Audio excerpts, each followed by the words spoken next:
Welcome to our Tuesday session of Viewer Levels. The queue is open, and as we await the first submission, I'm going to take a look at a warm-up level. This is a code that's been sitting around since July. It is Lemmy's Spike Ball Pit by Rival Seeker. Step right up and beat a star of Lemmy's main attraction, Survival.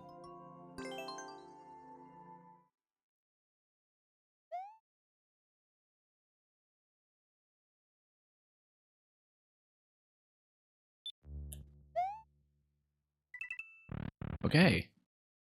We see some rather flashy red and blue lights in the entranceway, and it looks like we are now in Lemmy's Circus. We see the Koopa that's kind of trapped on the right side. I think it is just a timer, and the Muncher comes along and confirms that, so yeah. Looks like it is a series of Lemmy survival rooms, and now you have 2 Lemmys.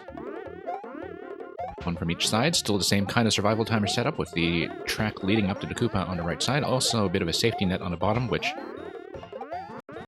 it's kind of interesting that you don't see it, of course, when you spawn in, given your camera position, and so you don't know that it's safe, and I won't count on it being safe.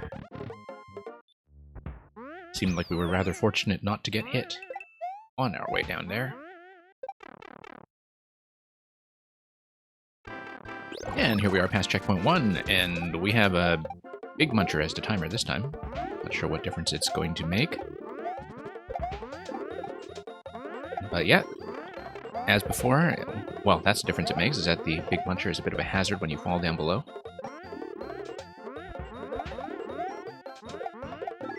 And here we go. Next room. Okay, Wendy has decided to join the party. We still have 2 Lemmys from either side, one in a higher position. And yeah, still have a gentle safety net on the bottom, which is no excuse to run headfirst into some of the spikes.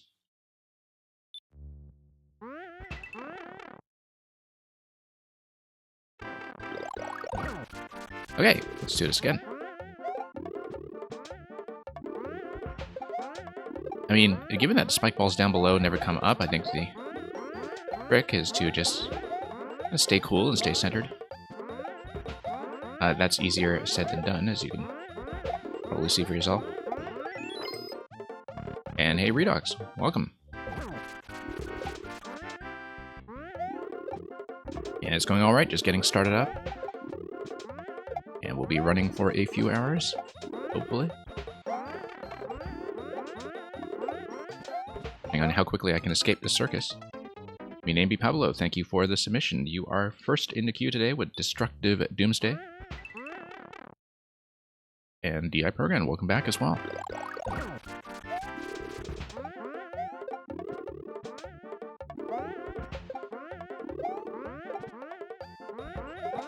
Yeah, Merlin, that's alright. Don't worry about showing up or not showing up.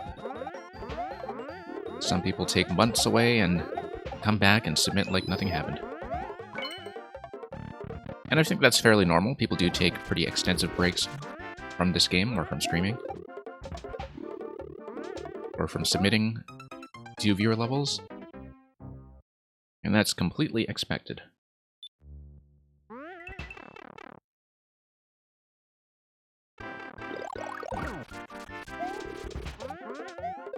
Okay, so let's try to get through this one. I have not gotten past Wendy's room so far. That's after this one. We've only hit 1 checkpoint so far, so we have some more to go.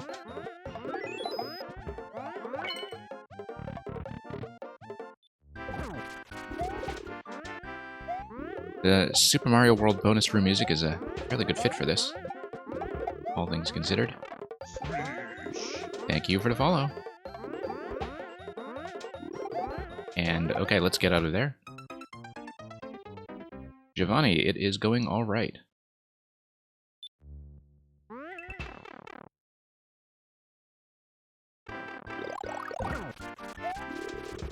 I say that, of course, having died in the same location on this level a couple times already. But we'll see if we can get that fixed up. You have a level? Yep, please add it to the queue. We just opened up, so if you submit now, you should be up fairly soon. Should be, I think, number 2. Okay, back to Wendy's room. Let's take advantage of the mushroom for once and not just lose it needlessly. Thank you for the submission of Light Winter Kaizo. Whoops. And we'll see how we do on that one when we get there. Oh, I actually got the key. Let's get out of here quickly. Get a checkpoint. That's going to be checkpoint 2, leading us to a room with a big Lemmy and small Lemmy. Adding a little bit of variety on either side. And yeah, Program, thank you for submitting your maker code. Merlin as well. And Aleph Sub-Zero, thank you. I'm reading this in reverse order. For the short easy troll. We'll see how that goes.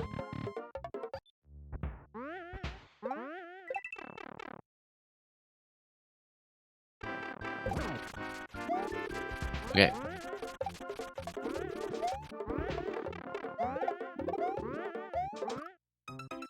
Okay, that could have gone better. Again, same kind of setup as in a previous room with a big Lemmy and small Lemmy, except on swapped sides and now with Wendy on either side, restricting our available space.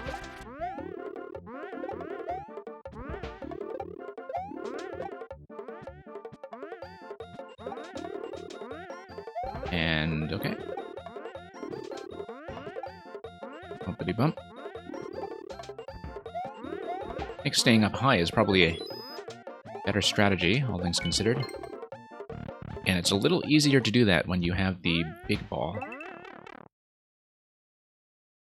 Yeah, Program redeems skip the queue, okay. We will take that into account after I have finished this level. Don't let me forget. But yeah, we'll do a bit of queue manipulation after the fact.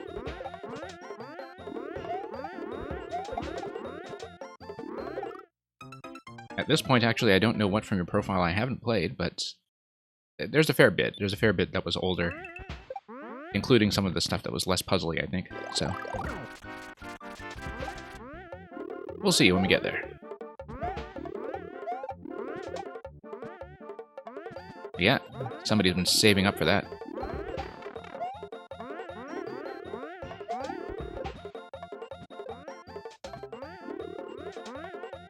Okay. Okay, I got through this room, but we are not going to have a mushroom available, I think, going into this room here, which is still going to be troublesome.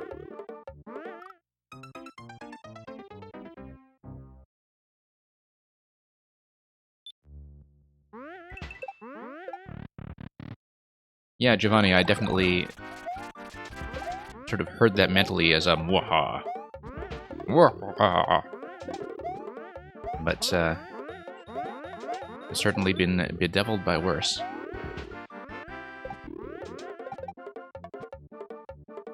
Okay. As long as I just try to avoid getting hit, this room should not be too much of a problem. Having the mushroom buffer is going to help. Merlin, you got your eyes tested today and you need glasses? Yeah.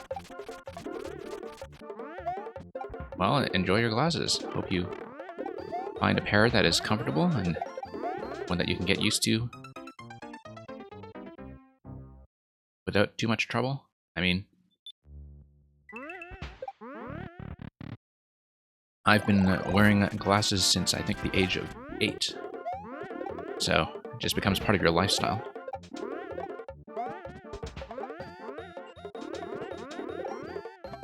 Okay, let's hop around here. Yeah, pick a nice set of frames for yourself.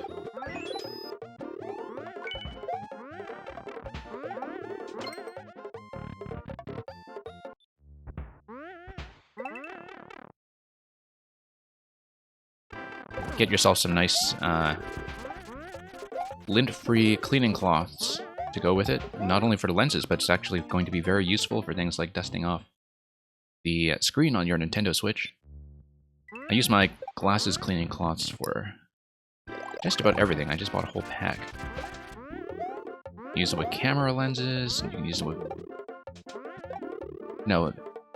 non-glass surfaces like monitors and so on, displays. It's very useful to have, but especially for glasses. Okay, I'm still going to be small going into Wendy's room if I make it there at all, which I won't. A Lemmy section like the ones displayed are easier without jumping. I think you may be right. Some of the earlier ones would definitely were when it was just small balls. Spin jumps would also take care of some of the issues with the spike balls down below. You would hope. Oh. But once the big balls come in, it's a little bit more difficult to control the amount of space that you have while standing on the platform. It actually feels easier to get up high if you're able to do so, because then you have nothing coming in from overhead like this, you know? As you bounce up high, that seems to be a much safer strategy. It's just a matter of maintaining that. Because once you fall down below, then you basically have to start over.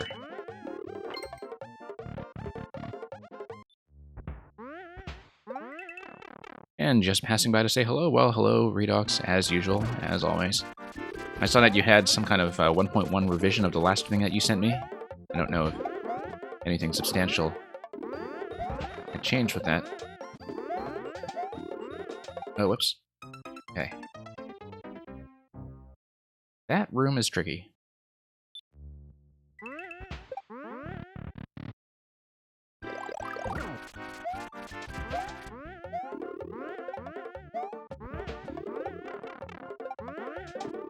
Yeah, it's one of those things, when you put off having prescription glasses for long enough, particularly when you're in school, sometimes it's difficult to realize just how bad your vision is until you get glasses, where you don't realize, oh wow, I don't know how I could have ever tolerated this. You know, when it comes to squinting at whiteboards and so on.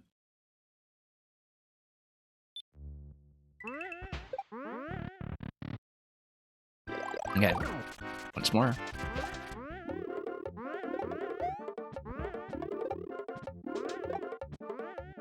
Yeah, this level definitely really commits to its circus theme when it comes to, you know, making the environment feel appropriate to the mechanics. It does take that extra step of lighting everything up in blue and red.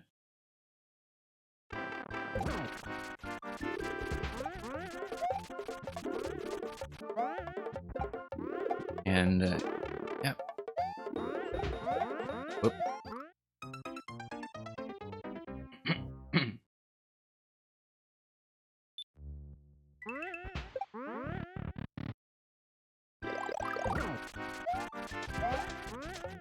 And yeah, when it comes to care of your lenses, I mean, Merlin, obviously I don't know how bad your vision is and how adaptable that would be on your end. But whatever is comfortable.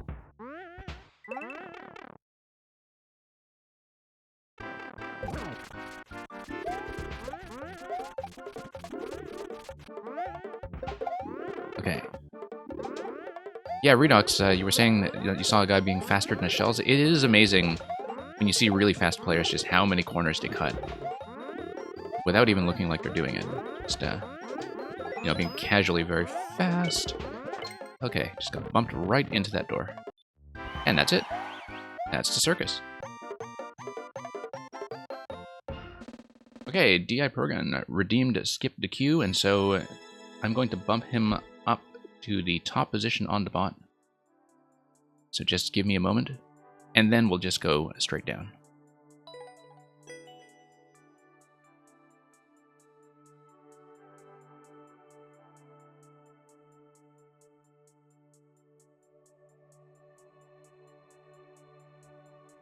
Just making sure I can actually do this properly on the Warp World side. Those were some schmoos? Yeah, they were. Just make sure everything is displaying properly. Great. Finding a more efficient way to manage Skip the Queue than just manually trying to shift things around in Warp World. Redox, how much time I'll be streaming today? I'm expecting that I will close the queue in about 2.5 hours or so from this point, so that would be 10 Central Eastern, Central European summertime. It'll be 1 Pacific, 4 Eastern. That's around the time that I'll close the queue, and then I'll wrap up what's in there, depending, of course, on the queue size at a time and the attendance that we have here. That's probably what's going to happen. So let's bring up this code here, which is XWQ XND GKF.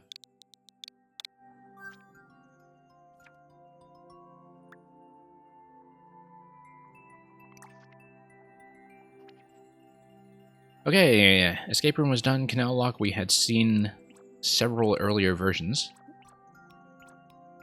Link poison delivery. We might do that. It's 0.5. I don't know if I'll finish it, but we might take a look since I've done so much else. Yeah, let's take a look at that. 22-minute record on it. So that's only 1 clear, though, out of a fairly low number of attempts, so statistically it's basically just noise.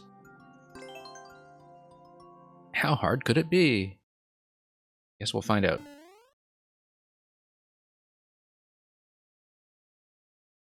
And yeah, so Mi Name Be Pablo, you will be immediately after this.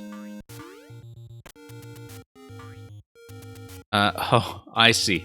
I see. So it's going to be a poison mushroom escort, and it's going to be difficult. And also, the positioning of the off switches tells me that I should be thinking about using Link to hit them, and not a jump. So I guess the idea is that I need to maintain position by swaying on the claw. Or just remaining very centered and not moving. Okay, no, I was facing the wrong direction. And then you have this thing that's going on with the hard blocks there that suggest throwing a bomb. Okay, so let's stop swaying on claw. Just pop these shots off accurately. Okay, that's good. That's good. That's going to bump the thing I need, which is... Oh, no, it's not. It's just going to come up. I thought it was going to hit the jump block and give me something. No, I actually need to come over here and slap the POW with Link, and then the mushroom follows me in to this next area.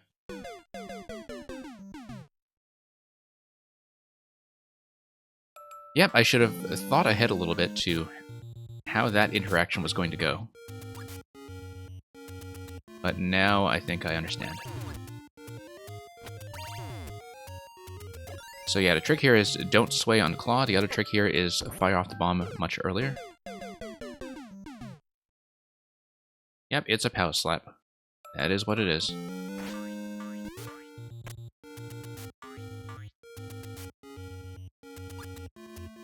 Okay. Oh, no. Late. Oh, no, we made it. Okay, that was a bad jump. Overcorrecting slightly. And also just facing the wrong way. Which tends to be an issue sometimes with bow shots. Not that I needed a bow shot in that location. Okay. That worked out surprisingly well. Okay. I see. I actually need to pop this guy up further. There we go. Lead him over to this panel.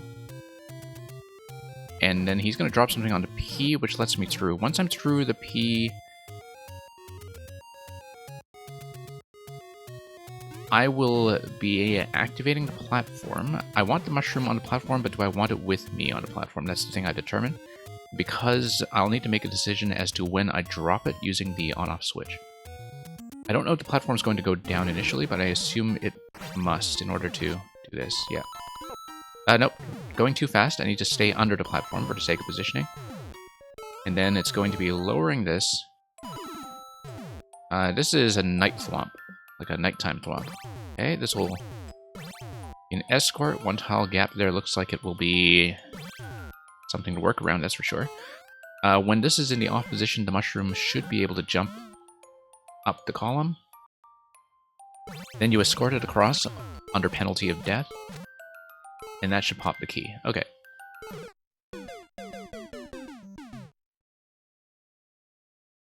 Doesn't look too bad for the first segment, but the 22-minute time on the only clear right now suggests to me that there is a lot more coming. It will definitely be something past a checkpoint. Otherwise, you would just not get that kind of clear time. Whoops. Okay, let's not get stuck everywhere.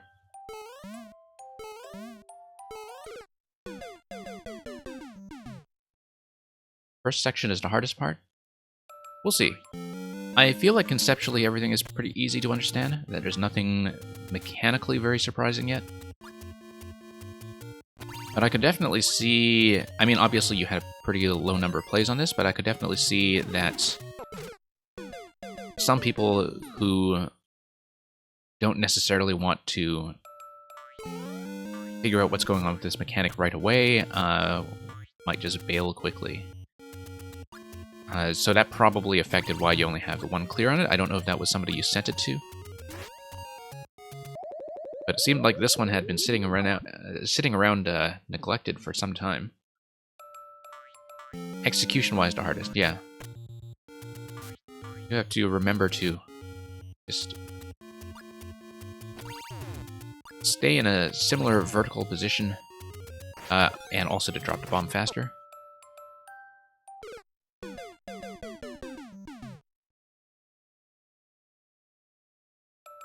You never noticed how the bombs walk in SMB1 Night? Yeah, it is something that I've seen used as a puzzle element. There are a lot of night-themed behaviors that are kind of like this. In fact, I'm pretty sure I've played another level by Progun that also uses that mechanic.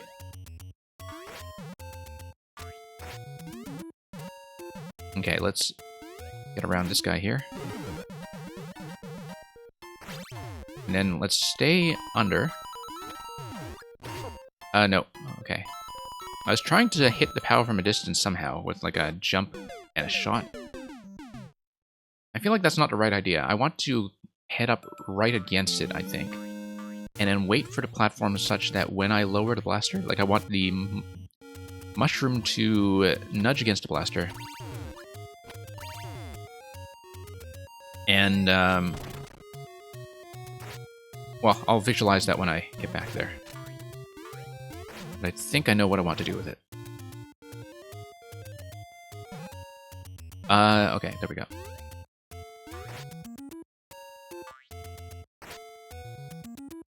Whoa, why did I do that? I just needed to walk. Okay.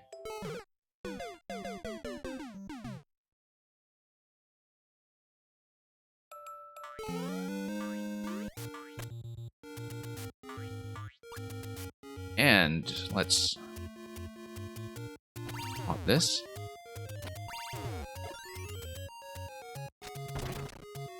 Pop that.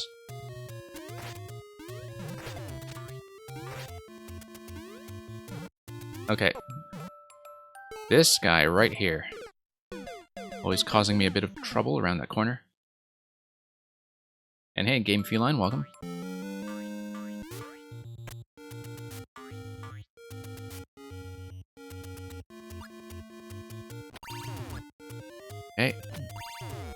tap that.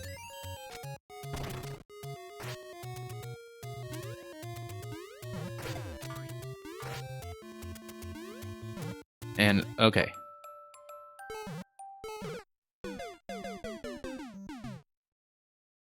Yeah, it's that corner over to the 2-tile slot that you need to proceed to that is throwing me off quite a bit, but we'll see. I mean, I have done it. There's a little fuss here, but I think we can manage. Thank you for the submission of your maker code, Game Feline. Okay. We have to practice this, because this is actually surprisingly difficult. Like, I think I need to take off from this point here. Otherwise... also, no, if I just run directly, it also pops me through. So that's the strategy. That'll be the easiest thing to execute. But I definitely needed to inspect that properly to find a good way to do it. And as you were just saying, if you run straight ahead, you get over the trampoline, yeah.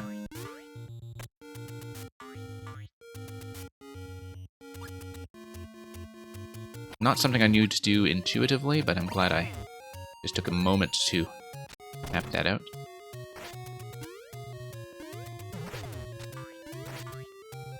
Okay, run. Take that over. Trap it. And run. Okay.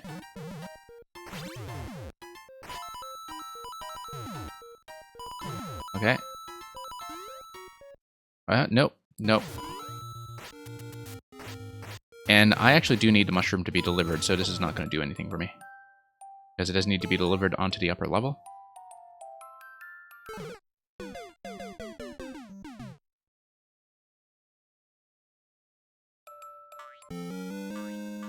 Okay.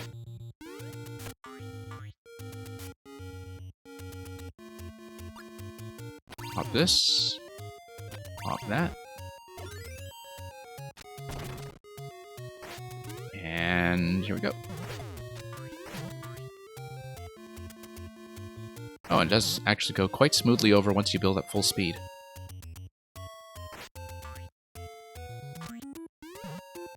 Seems like it could be a weird little puzzle gate in its own right.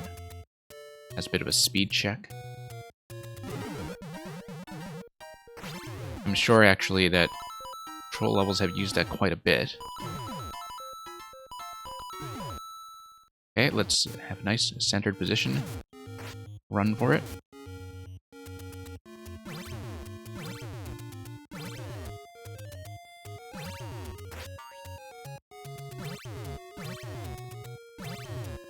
And here we are.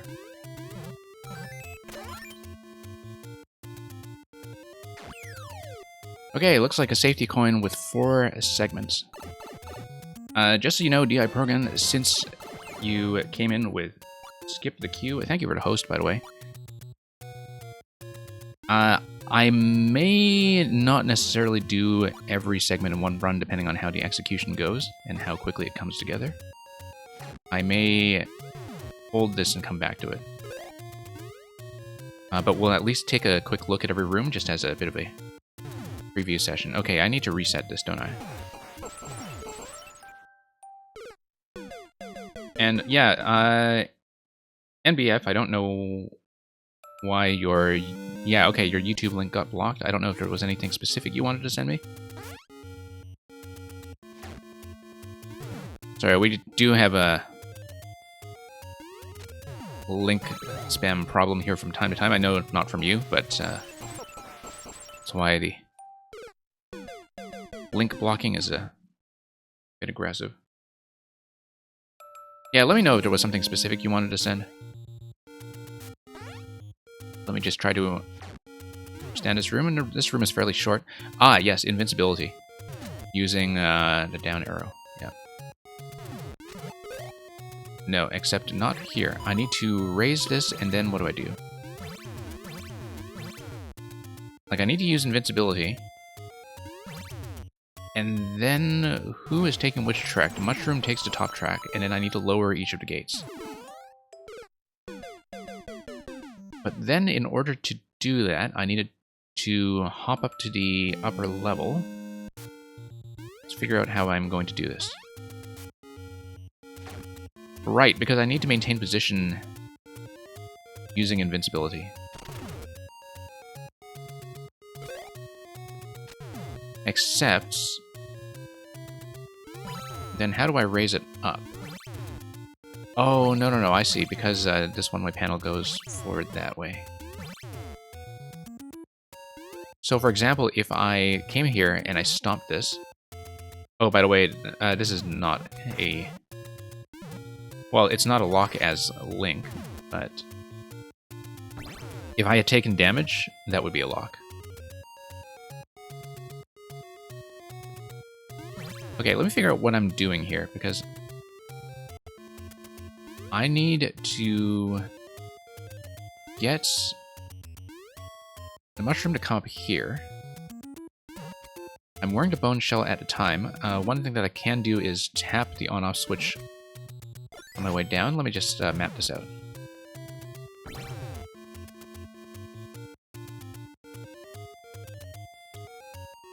Okay, so we came in here like this. I have the bone shell. I can kind of pop through like that. That probably doesn't help because I need the mushroom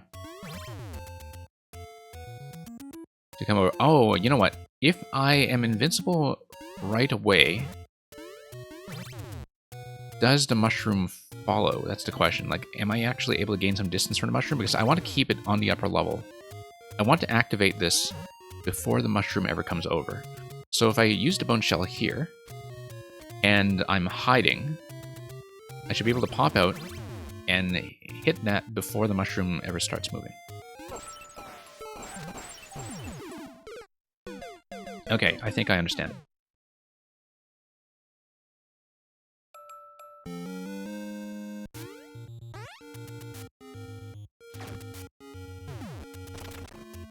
Okay, we hit this right away. And then again. And we just lower every gate. Maybe not that one, actually. That was a bad idea. I specifically needed to not lower that gate by using the invincibility to get through and out of range. But I can't go that far yet until the mushroom has an opportunity to follow me. Nope.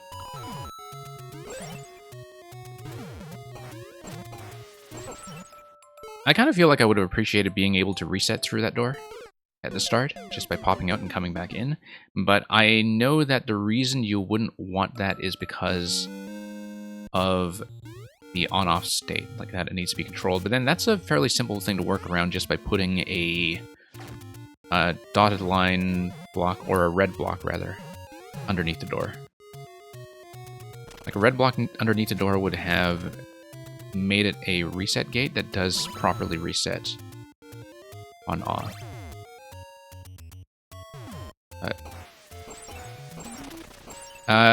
Oh, okay, no. I actually need to watch this carefully because I only want to lower platforms 1 and 3. I want to leave 2 and 4 up. Bad thing with Rotten Mushroom puzzles is that they don't reset.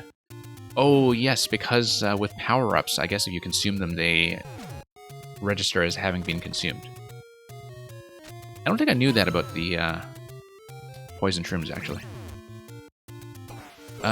Bad idea. Okay.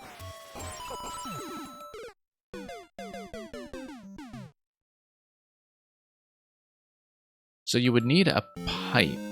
Interesting.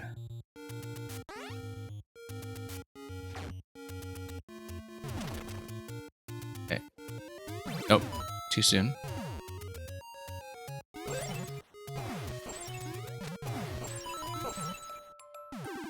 Okay.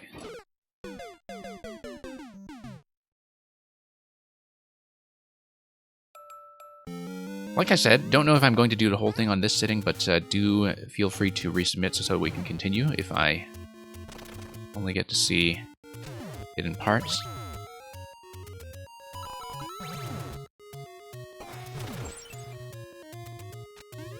Nope, it's going to drop that one, and that's a problem. It's bad positioning.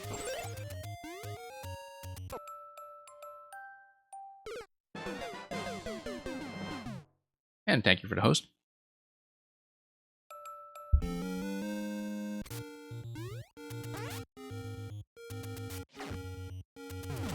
Okay. Once again. Okay, that's bad. I wanted to reclaim it. I didn't realize I was going to. Get kicked all the way over. That was entirely on me.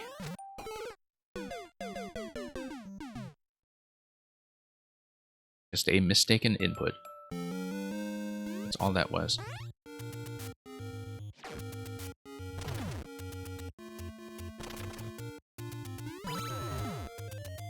And yeah, as far as the spacing of the icicles go, I mean, I guess there's probably some kind of intended path for when I'm going invincible. Like, I should be maybe following the conveyor like this.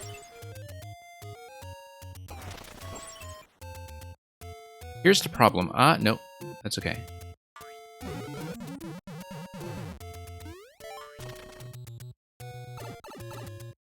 No, never mind. That works. That's going to peel the shell. Well, as you can see, in terms of the length of this level, there are 6 different coins before the safety coins. So there are 6 parts to it. 4 doors, 1 pipe, something to the right of the one-way panel. So I'm definitely not finishing it this sitting. What's likely going to happen is we'll kind of learn it part by part over multiple sittings, like, you know, do 2 or 3 parts at a time, and then have one run where we put the whole thing together. I will be moving on to other submissions before I do that, just, you know, out of fairness. But at least we have practiced some of the puzzle solutions here, and we know how they work. Looks like I was probably supposed to get that on the first cycle, but I'm not really sure. You lower the platform, and what's a fire useful for? The fire is useful for igniting the bomb. Let me just map this out, even though we have... Oh, no. They both come back. Because they're on the track. Yeah, I guess I need to escort that over, ignite the bomb,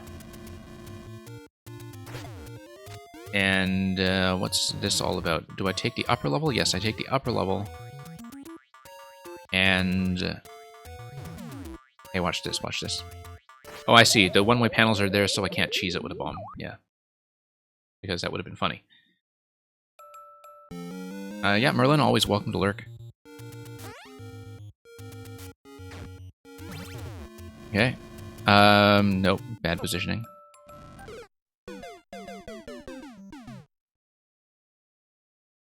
Probably want to drop it and then hit on-off again, just to...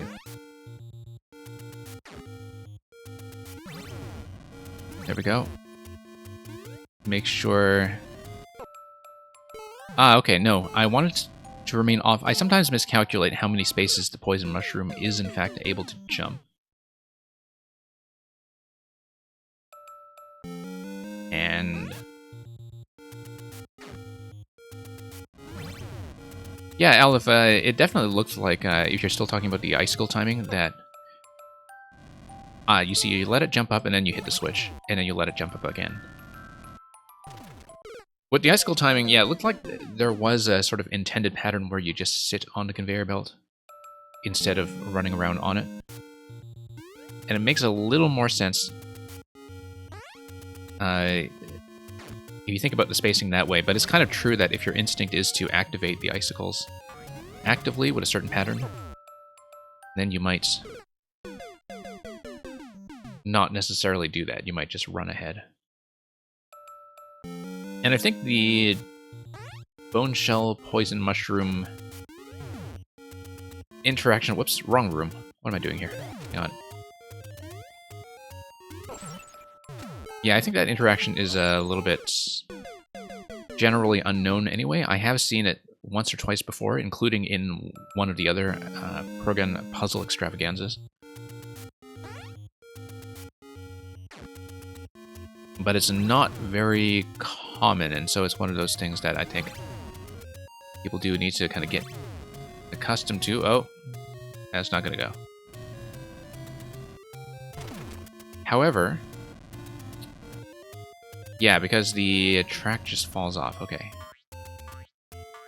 So I do need to get everything on the first cycle.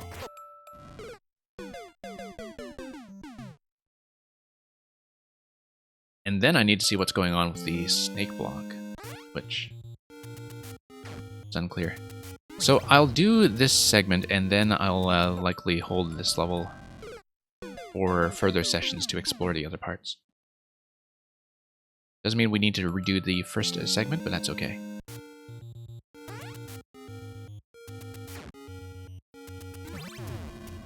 Oops. Nope. Needed to get it one slot over on this side before you can drop it. Let me map out what's going on here. Because if I take out the POW... Oh, I see. Okay. Yeah, I haven't actually understood what's going on with the snake block yet, and that's one thing I do need to map out properly.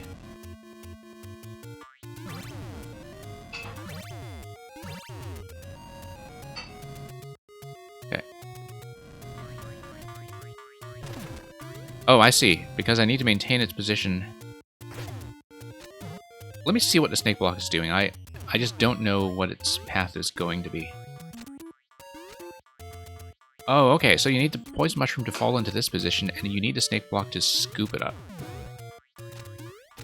And once you scoop it up, then it bounces over. And then you need to get it to get on top of the thwomp. Once it gets on top of the thwomp, then it slides over, and that's how it gets to the right. Okay, I see what's supposed to happen. Executing it will be a different question.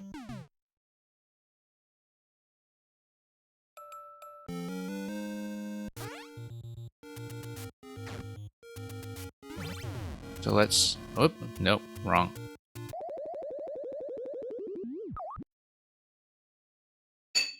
Aleph, it's more of a puzzle-solving thing, though. I don't think the indicators are... I don't think it needs indicators simply because the point is to solve it.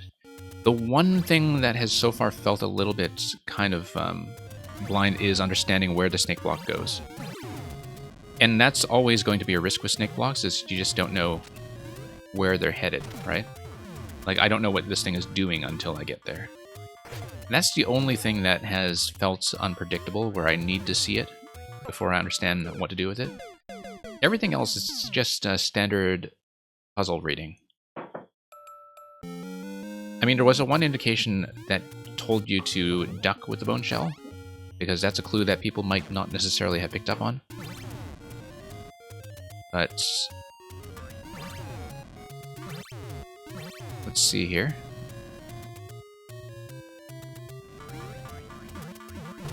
Oh, okay, no, I need to hit the POW earlier, because then the muncher dies soon enough for the shroom to come through. Here's the problem, though. If I hit the POW, and the mushroom comes through, then I'm trapped in here. So I need to hit the POW really quickly, probably with an arrow shot, and then go up directly. Or toss a bomb that way. Probably arrow shot, actually. But then I need to go right away. Yeah.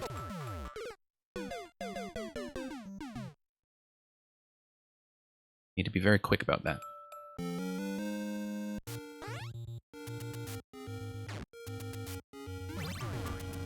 Okay.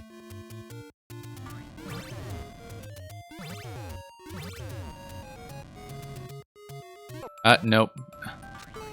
I should have known that was going to happen.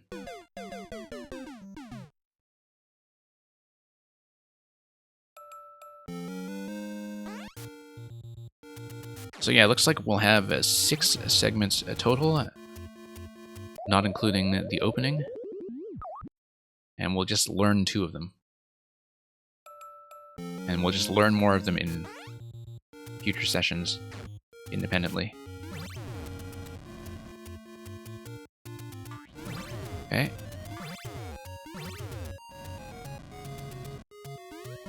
Oh, okay, no, I need to do arrow shot. I knew that.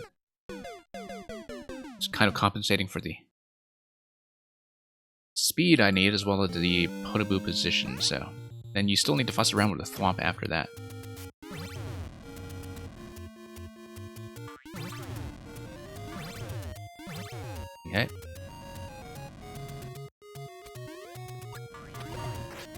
Okay. Okay, that's fine. I want to push this guy up, and then I want the Thwomp to... Nope.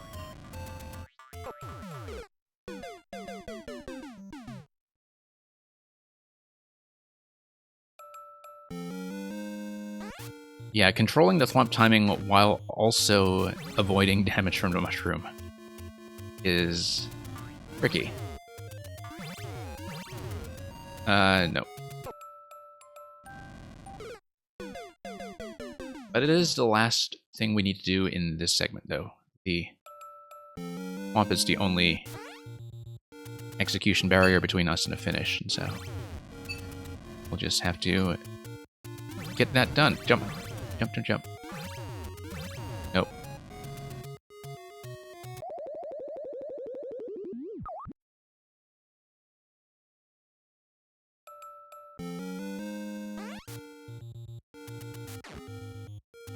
Okay, let's do this. Nope.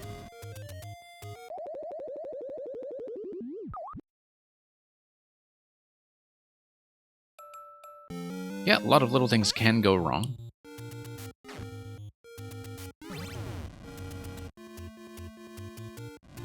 Jump. Lower. Lower. Okay. So far, so good.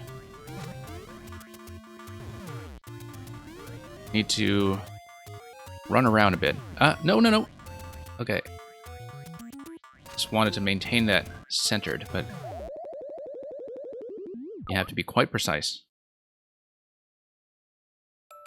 You tried to make a variation of the POW delivery. Yeah. There's a lot going on here. It seems like the major kind of source of difficulty here is remembering to just maintain position with the mushroom. Okay, I think I do, in fact, need to... Okay. Just going to have too much momentum. I was thinking I need to kind of wrap around and go in circles anti-clockwise there before I can get the Thwomp timing down accurately. I think maybe there was supposed to be an intended timing here that feels much smoother, but I don't see what it is yet.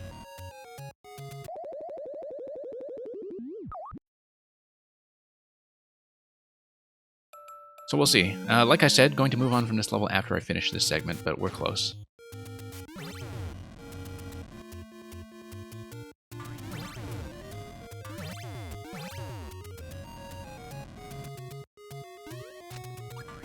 Okay, that's fine.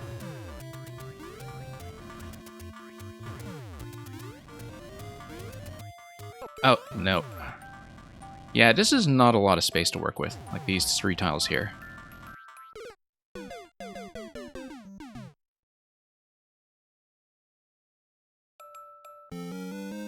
But we'll see. I mean, since that mechanism depends on the Thwomp retracting, I don't know if there's a better way to maintain the Thwomp in position for longer. Probably isn't, because it's not like you can trap it behind a panel.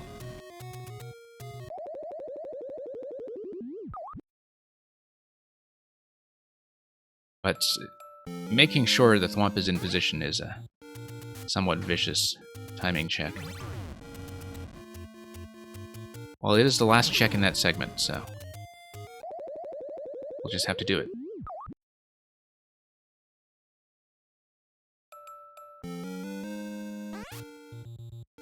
Yeah, Aleph, having played a lot of this stuff that is the, you know, kind of huge multi-checkpoint exploration of a single concept, it's true that by and large is not a good fit for what people do with viewer levels. I mean, I do them and I kind of do them in fragments because I like this kind of thing, but it's very true that a lot of people, from a streaming perspective, aren't too open to doing big stuff, especially puzzly stuff. I like levels that are built on this scale, though, when it has a very focused sense of a concept. Because it's one of those things where, you know, you've got an idea, you kind of want to milk it for as long as it lasts, while the entity limit lets you. But it's very true that not everybody would be willing. Okay, let's maintain position, do it. Got it. Okay, it's kind of too bad we can't preserve the checkpoint, because at this point I will suspend this for now. We'll explore the other 4 segments, and then eventually do a complete clear over different submissions, as Progan well knows. Very possibly, if we learn it piece by piece, we can also just do the whole thing on the weekend stream when we do a bit of a mop-up of unfinished levels. So thank you for that. And thank you to the patience of everybody who decided to sit by while Progan skipped the queue. We'll mark a win on that, and we'll bring up the name be Pablo, if Pablo is still here. And make sure that your reward is marked as redeemed as well. Okay.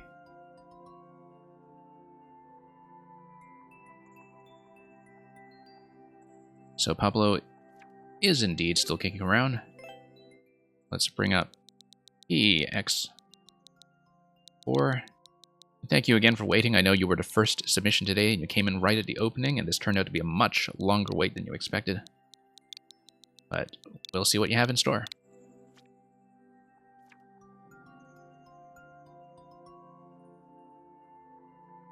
Yeah, Aleph, I think it's quite true that some people are just not into puzzles, particularly on that scale. And that's just sometimes a mismatch of audience. Like, you just need to find the right audience for the thing you're creating. So here's Meowser's Destructive Doomsday. After defeating Meowser's troops, head to the King's Room to defeat Meowser. Yeah, we can do that.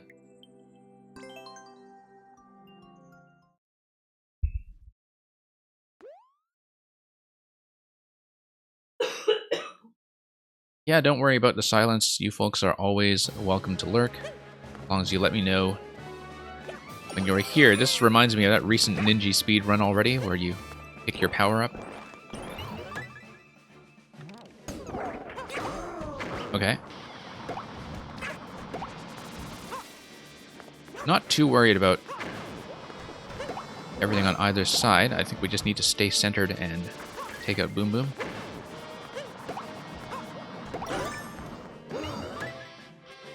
Yeah, it's mostly their constricting space. Didn't have to worry too much about the Goombas on the side either. Pom-Pom got clipped. Oh. Didn't realize I was going to have a safety platform underneath there, and so just fell into the one slot that was unsafe. Hey, let's go hammer, just for fun. Just because I can. I should have checked the pipes too, but... Take that, and that, and that, and that. Whoops. Okay, never mind.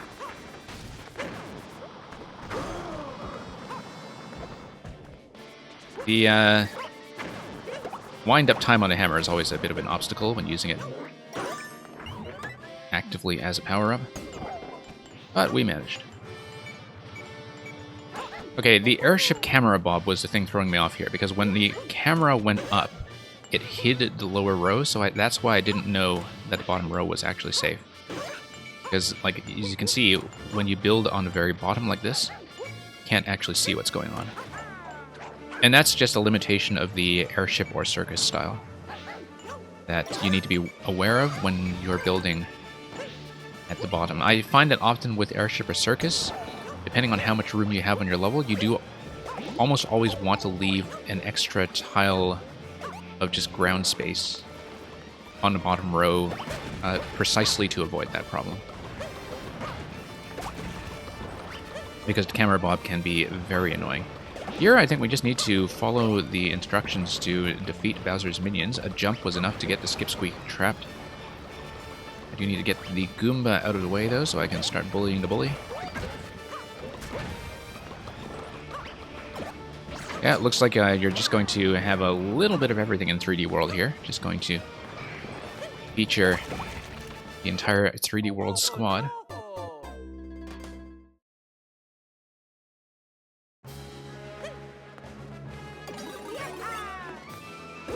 I sometimes wonder if there is some kind of interesting mechanical use that you can get out of the airship camera bob, like if there's some kind of design that would take advantage of it and salvage it somehow. I don't think I've seen that, though. That's one thing I have not seen people do, is just make the camera bob look good and look like it's doing something useful instead of just getting in the way.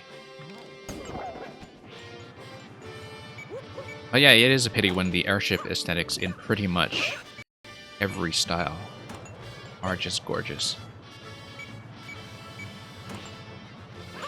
Like, they're consistently some of the nicest themes to look at. Okay, let's palm that palm. Move on to this segment.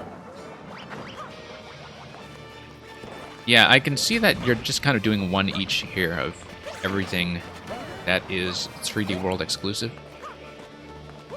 It was fairly obvious to me that this is the point. Just going to show off the cast, and here's Meowser. Be nice if he got out of the way, but in lieu of that, let's just spawn back in. Probably just have to go around once he flies. Okay. Okay. Yeah, once again, can't really see the floor there. Of course we're going POW. Of course we're going POW. But then, yeah. We have an unlimited number. And I do need him to land first. Now, the thing about Meowser's landing is that it does require a certain amount of space. I think it's a huge amount of space, like 4x6 or 4x8 or something. I used to know this for Big Meowser. Oops. But he just requires 4 POW hits, I believe. Okay. Let's get the high spin. The other thing is, because you wanted the landing zone to be big enough for Meowser, standard jump actually doesn't hit with the POW. You need to do the high jump, which I think for some players who don't know the high jump, that might be a bit of an obstacle. But at the same time, you needed enough vertical space for Meowser to land, so it was a bit of a trade-off there.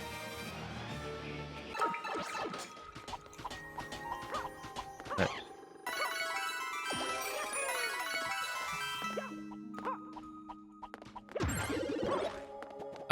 Aleph, I'm pretty sure Meowser does have a disappearing pattern even without the wings. I'm trying to remember if I'm right about that, because I've used Meowser so many times in my own stuff. Anyway, thank you for that. Yeah, just a few things with the airship camera bob and also the spacing. Like, the first time you see Meowser, you really have no room to move until he goes away. And yeah, I can definitely see that's a bit of a poke around with everything in 3D World level, though, so thank you for that. Yeah, with wings, he does go away for quite some time, that's true. I don't know this far into the age of the game how well known the high jump with spin actually is. I know that early on in Maker 2, a lot of people would just forget to design around it, or they just wouldn't know it exists. And I don't know if that's still the case. But obviously, with anything that's kind of knowledge-based, like the high spin, you just have to be aware of the potential audience. But, you know, very high clear rate on that one, so I don't think it's so much of an issue. Let's go on to the next one. I believe next should be Giovanni. And Giovanni is still here, giving us all smiles. And yeah, with the cannon box as an alternative, I agree with that, yeah. In case people don't know it. The power-up location was maybe a little bit strange in that sometimes I'd be trying to fight Meowser and hit, and I would accidentally pick up a power-up, but I think at that point you were probably packing the whole level in pretty tightly anyway, in terms of how much space you had available. So, but thank you for that, and yeah, you're quite welcome to resubmit, as you already have.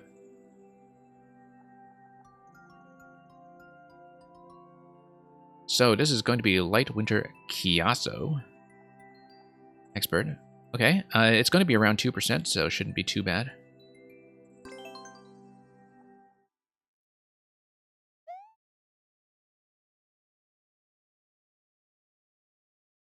And Game Feline, by the way, that's a spectacular GG emote. Didn't make note of that earlier.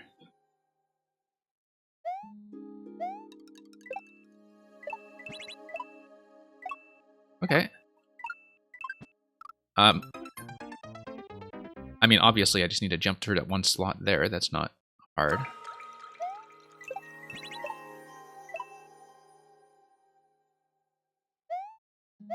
Very nice of that blue platform to just have those gentle wings on them.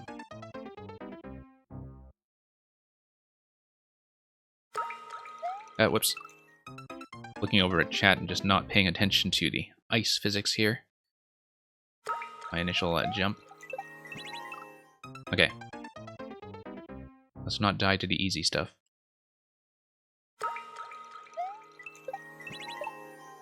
Yep, full jumps will usually serve you just fine on this level. Don't need to pull back on anything, really. Despite some of the slope ceilings. You need to pull back slightly in order to fall on that blooper, but that's the only thing. I may be overcompensating for that down slope that is over my head on my way down to that stack. That's one of the reasons I'm running into a little bit of a stumble there. Yeah, just a short bounce, and up here we go. A couple of inaccessible one-ups in that column, just teasing us. Going to have a very slow, gentle descent. Here we go. And, okay, that's I see. I wasn't reading that properly at all. I just needed to hang right, hit the checkpoint, and move on.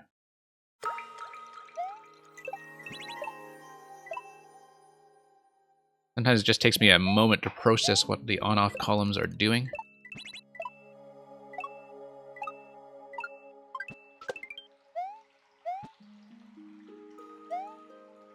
The peaceful music, by the way, is kind of an oddly good fit here. Even that, relative to a lot of levels in this style, it actually does feel very relaxed.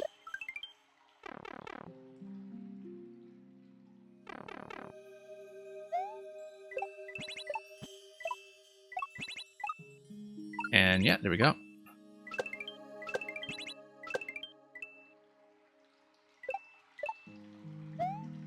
Whoops. I needed to escort something here, didn't I? And I don't see what it was. I don't see what that segment was all about, actually. Oh, no, I don't need to escort. I just needed to wrap around. Yeah, I don't understand what this is doing.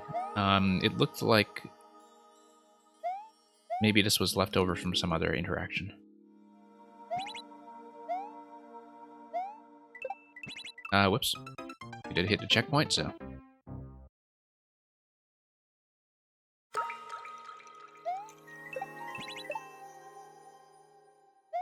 Yeah, the coins are very consistent here, that's true.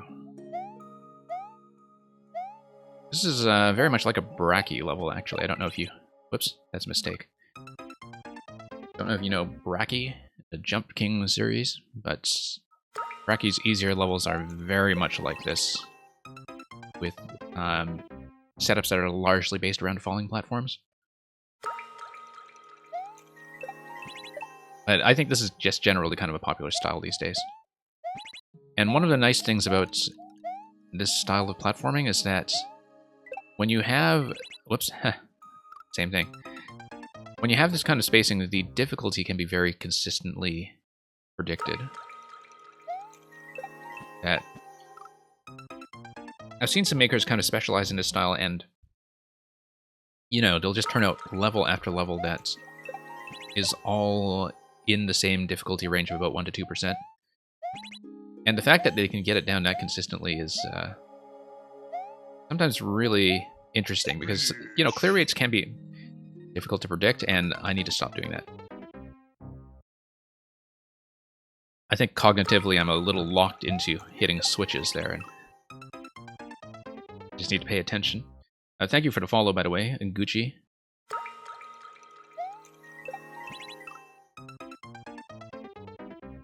Yeah, placement of that can be a little bit weird, but it's just my falling pattern that's off, I think.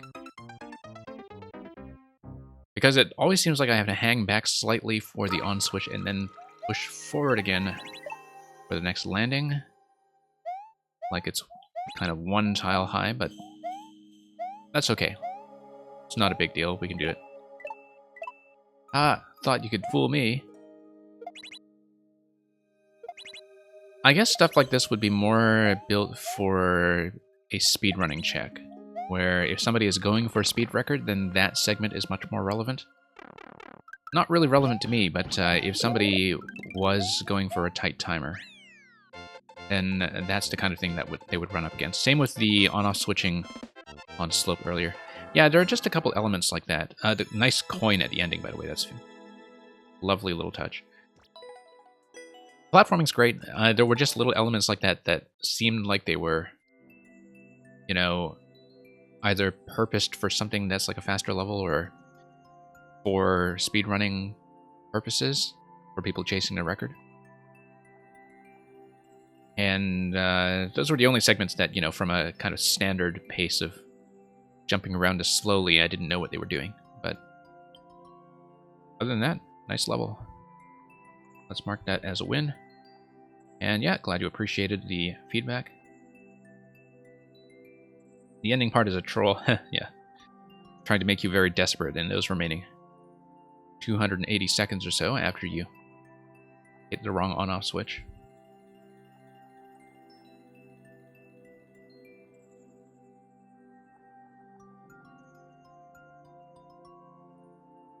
Your name be Pablo, you were commenting on bloopers earlier movement-wise. There is, of course, one way to totally control bloopers in 3D World, and that is using the Goomba hat. Anyway, Olive Sub-Zero sent a mini troll, I believe. Game Feline, thank you once again for those amazing GG emotes. Same with Giovanni, by the way. Thank you for that. And everyone generally, so...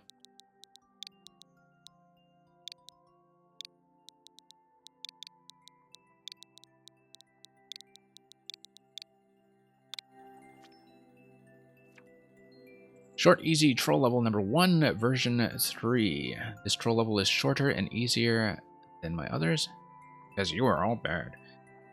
It's going to be in 3D World. Seems like we're seeing more and more 3D World troll designs on this stream.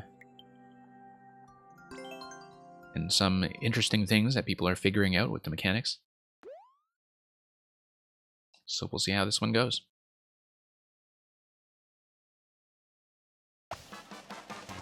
Okay, so we have a 50 coin there. That is a little piece of bait.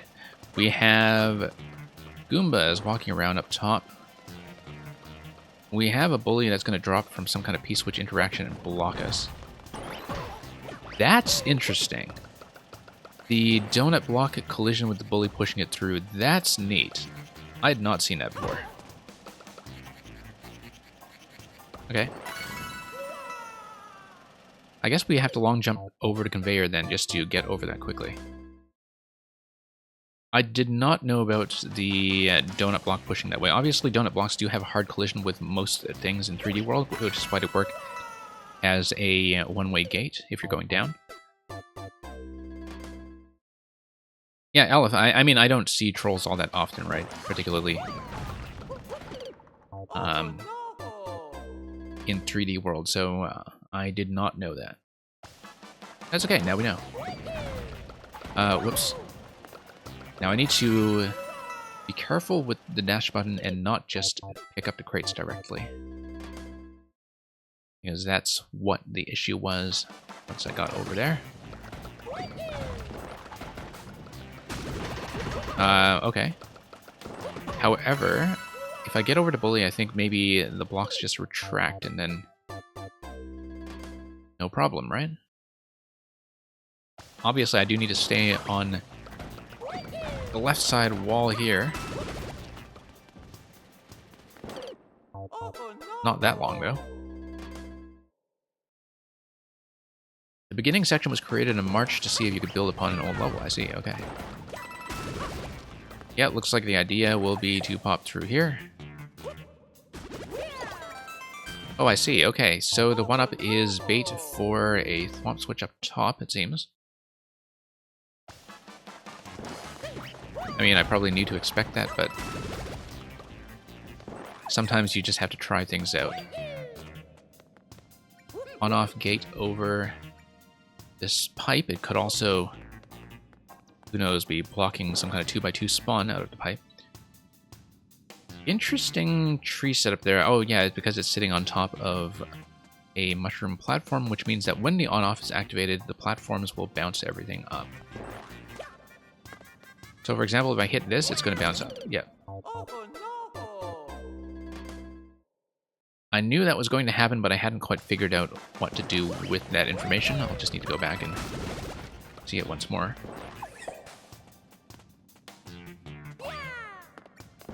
So yeah, you have on-off there. Maybe if I come down the trees, I mean, I could see that platform down there. It's going to bounce.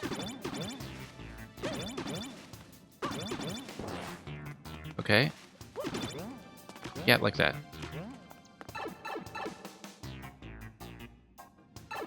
Well, I mean, the trampolines had to be sitting on top of something, and very few things in 3D World permit overlaps, and mushroom platforms were one of them, so I knew that I should have kept my eyes peeled for that anyway.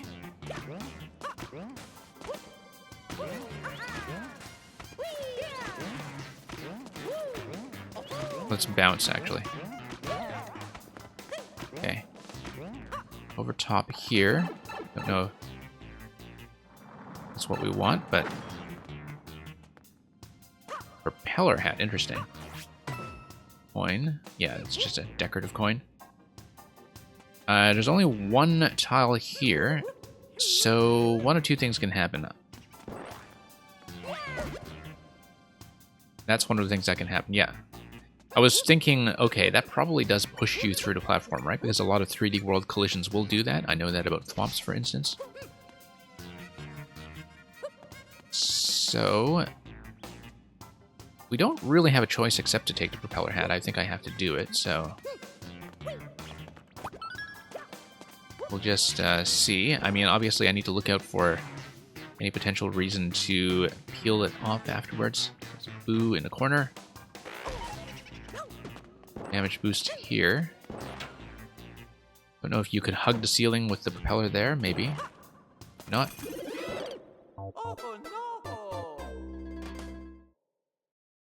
And, okay, didn't quite see what was doing the activation there. Oh, interesting warp block. I should check that.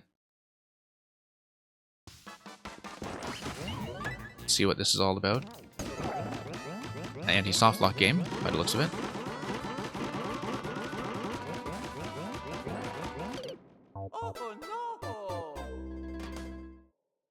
Okay. It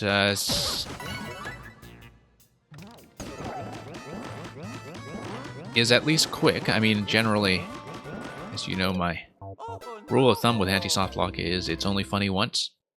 See it once, and hopefully it's easy to avoid from there. Here, we'll manage. It was short, not too fussy to deal with.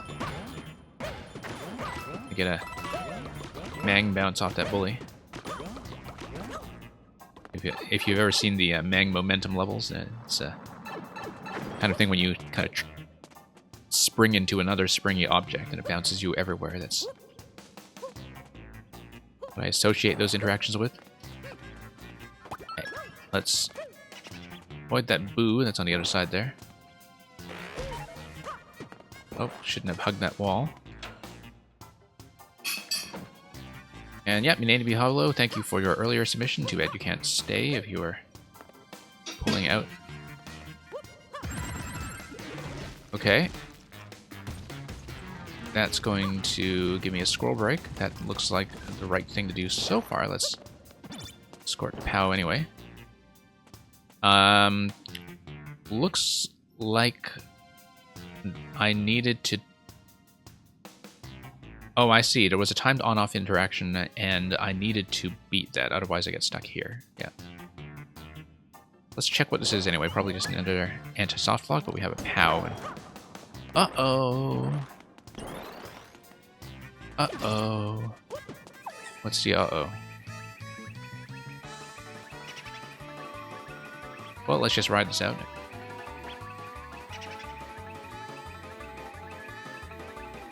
Yeah, Aleph, if they're excessively hard, then, you know, if they're easy to avoid, then it's not a big deal, but...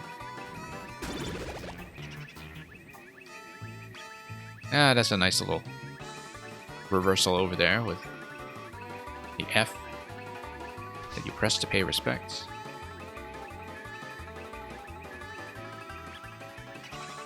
Yeah, the first thing I ever made with 3D World, I was just trying to do it entirely with pipes without using any ground tiles, and actually kind of a neat aesthetic when you commit to it.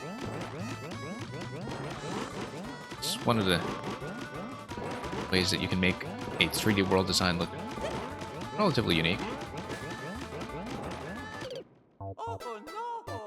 But yeah, I do think there has to be that trade-off where if you are likely to return to an edge soft lock by accident, then it should be something that's kind of quick and not too fussy.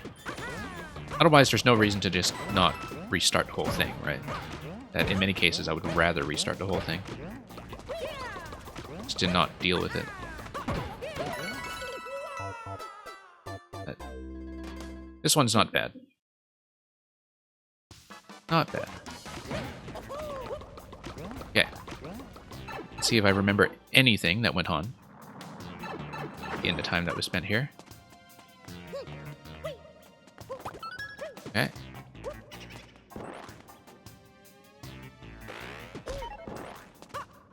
Don't really know what the repeller is all about except for the damage boost, I guess. So, all it's for, unless you get hit by the boo. Okay, so I need to follow the spike balls down quickly. There we go. Yes. And then I can just spin up or wall jump, or I was hoping to do something with the POW. Oddly enough, the POW would allow me to do this. Not that it makes any difference whatsoever. That's suspicious.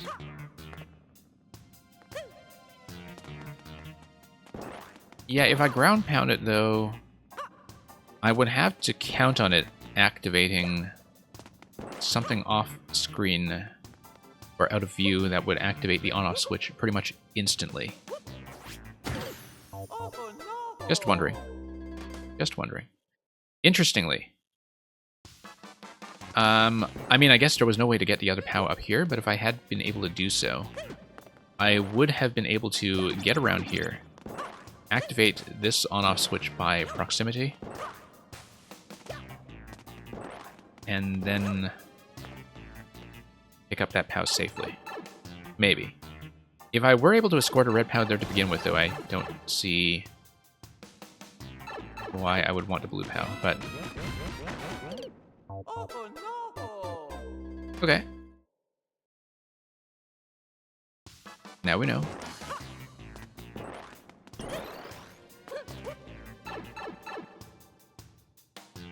Originally, that POW had a flagpole, I see.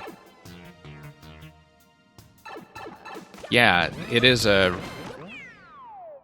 one of those things where, you know, you might as well try it.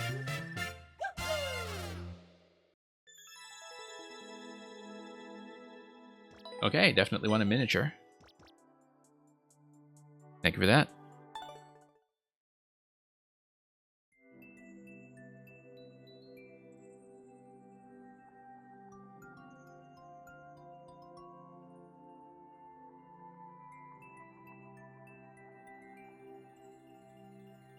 Okay, thank you once again for the GGs, and let's see what's up next. Merlin. Merlin, I think, said he was kind of lurking, but is still here. Just had a maker code. Welcome back, Redox.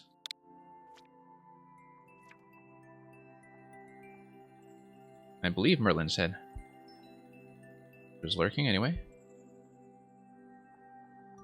And thank you for the additional submission, Owl of Sub-Zero.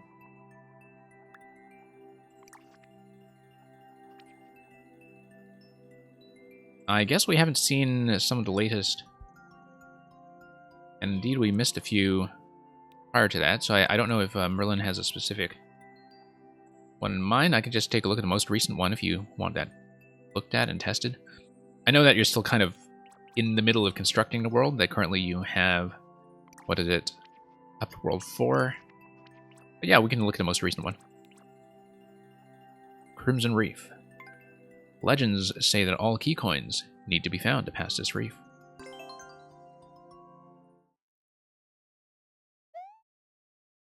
Well, it looks like this one just went up.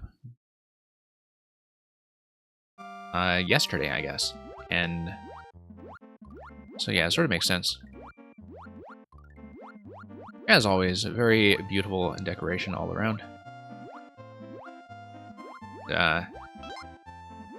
Water levels do lend themselves nicely to this kind of open exploration simply because you can use all of your vertical space.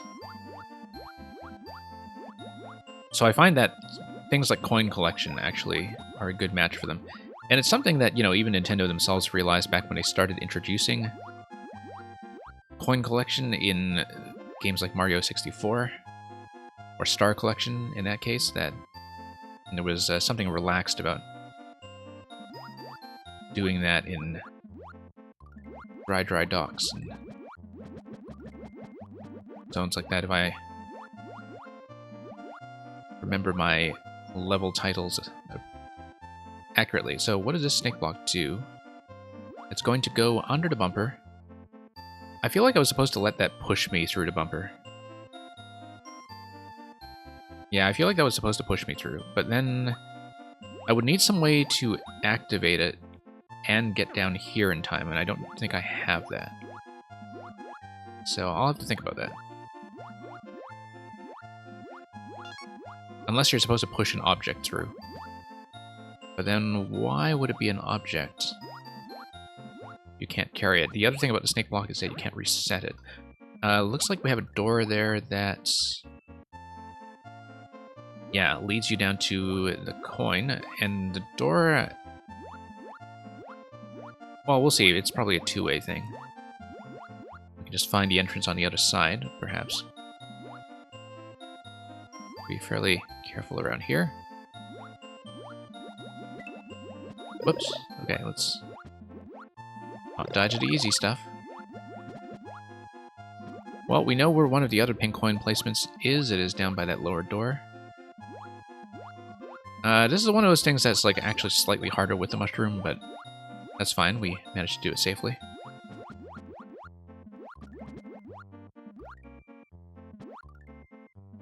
Yeah, Game Feline, I don't know what's going on with your arithmetic today. You might want to check your calculator. Here, you just need to slide in from the side. Oops. Grab this guy here. So we need to figure out what's going on with the doors. And let's go back, because I'm sure that... Yeah, once again, a little bit of a weird spot here if you're big. But... yeah, it looks like the snake block is supposed to... ah, yes, it respawns from distance, of course. I do know that.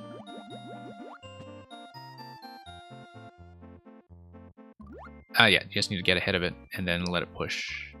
Okay, okay, not a problem. Push, push, push. There we go.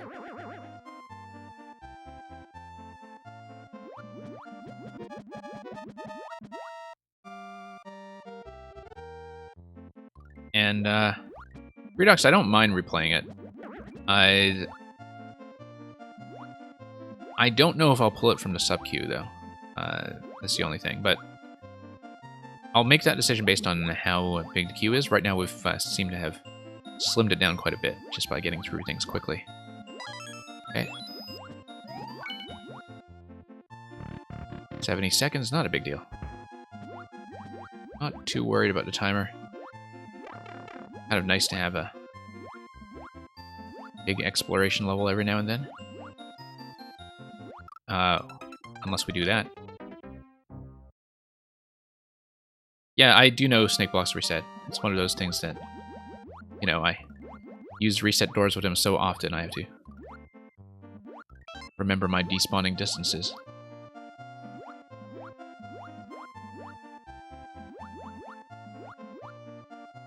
It does start with a 300-second timer, that's true.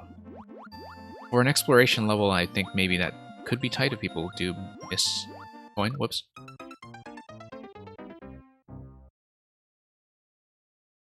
I don't mind it too much. Like, I felt like having, even with the panic timer at the end, having about 70 seconds after grabbing the last one was okay, but of course I was doing it slightly out of order due to the snake block. But it's kind of true that the panic timer does do things to people psychologically. That's the thing you realize about Nintendo's levels is that unless you're talking about the ones that are specifically designed for 99 seconds, like the ones in New Super Luigi U, in most cases in Nintendo's levels, playing them at a kind of standard pacing actually pretty much never runs you into trouble with the timer. Like, they always give you the 100 seconds as padding. I totally missed something. It's supposed to be this far yet, am I? Well, if I missed something, I'll keep an eye out for it. But yeah, it's kind of true that for a back and forth exploration level where you might miss something, like I'm doing here, that's... Oops.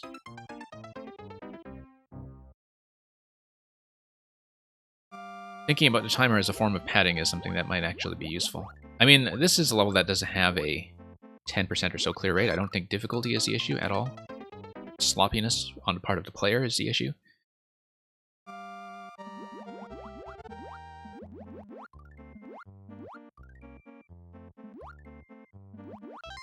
And it is, you know, a kind of gentle collectathon level to begin with.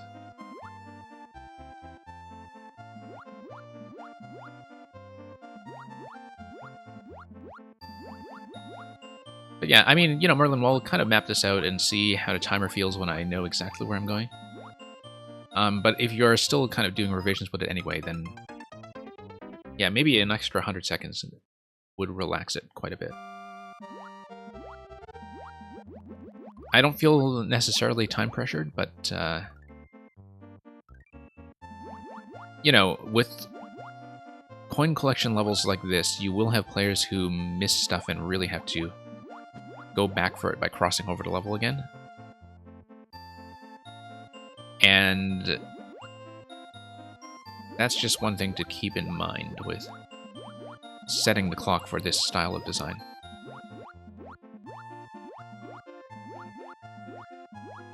Okay, let's not die to the easy stuff.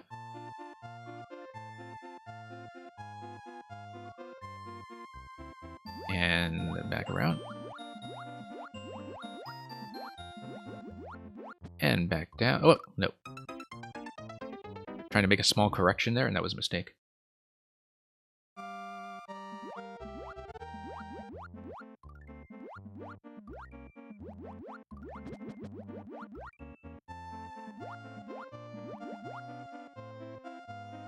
Yeah, I definitely see this thing in Mario Maker where people can sometimes be too strict about timers, and it kind of depends on whether it is the kind of level that benefits from enforcing a standard path. Like, sometimes if you set a tight timer, then like a reasonable but tight timer, then the thing that happens is that you just suddenly don't have to worry as much about things like soft locks and so on, because you just don't give the player that flexibility to begin with. But of course, when it comes to levels that are much more flexible and have a lot more player agency attached to them, like the whoops.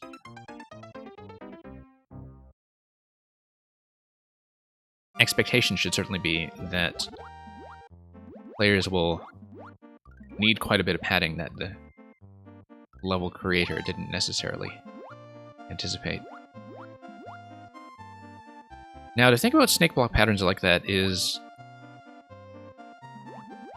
since it is meant to be a downward push, one thing I've seen kind of correct for those issues of getting squished is just to have it loop around a top corner. I'll show you what I mean when I get back there. And I remember thinking this when I played the Gorkowski Mad Lad Lab level that was in 4YMM, because that had a whole bunch of snake block gates that were kind of like this. That if you bring it around, instead of having it squish the player directly, have it go up one tile and over to the top corner and then back down. And then you basically avoid the squishing issue if the player is just a little bit too slow. And I know it's supposed to be a bit of an execution check anyway, and that's fine. But the thing about snake blocks is that as the player, you can never predict where they're going, right? So having some safety zones for that is usually a good idea.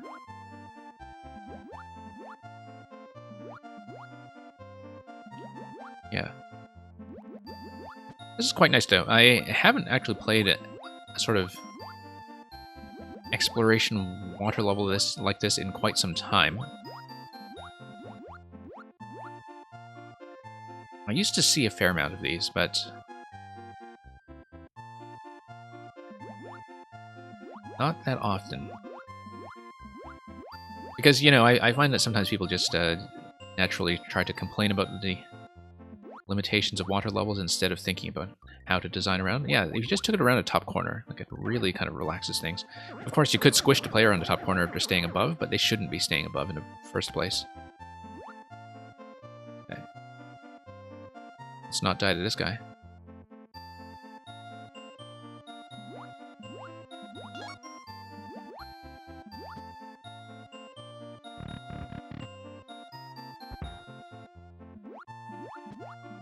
Yeah, Merlin, it's definitely easy to just forget about setting the timer. Like, 300 felt okay, but I think I definitely agree that, like, an extra 100 could, or even 500, as you were saying, could do a lot to really just kind of encourage the player to take it as an exploration level.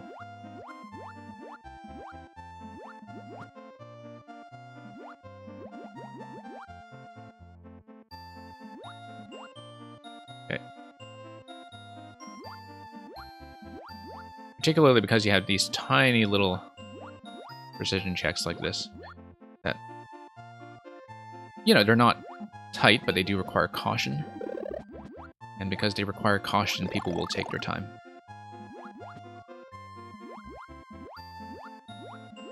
It's quite nice, though. I do like the layout. And again, whenever you have tight ceilings, like I was saying the last time I was here, you do need to think about whether being big actually makes it harder. But as you can see, once again, no problems there. Being big, of course, does create some issues with things like this corner. So yeah, just remember to test everything while you're big. Because I feel like in general that when people get the Super Mushroom, they want to feel more powerful in it, and not just because they can take one hit, but because they can actually, you know, do stuff like reach spaces that they wouldn't be able to otherwise, or break things that they wouldn't be able to otherwise. And so whenever you have a situation where, you know, getting the mushroom feels like you're restricted, then that's maybe not as pleasant, but that's just something to remember whenever you have ceiling hazards, like you have in a swimming level here. Anyway, that should pretty much be the end, or close to it. Of course, we're going to do something really foolish and go for the upper path, and not get the one up anyway. This level is actually kind of a joke because one of your favorite streamers Hates precise water levels. Yeah. I mean, that's still pretty reasonable, so. Nice level.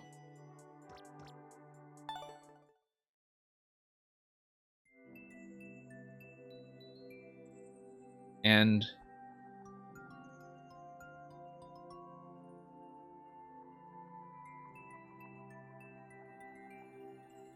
yep, the thing we'll do at this point, let's take a look at how the queue is going.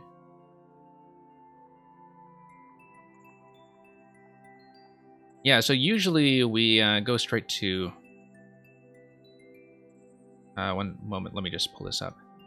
Usually we go straight to sub next when we have a sub, but because it's just a new version from Redux of a level that we had seen, I'll pull up Game Feline first because Game Feline is new.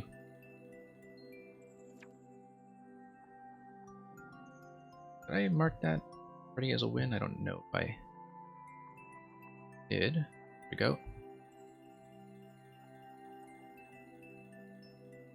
Let me just take a moment to catch up on chat in case I missed anything really critical.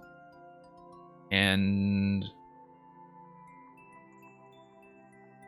yeah, Merlin, I would not worry about it being boring or unfair. I mean, obviously the pacing of a water level is not to everybody's liking, but you know, some people I think are just generally against water levels because they can't go really, really fast. But that's their problem, not yours.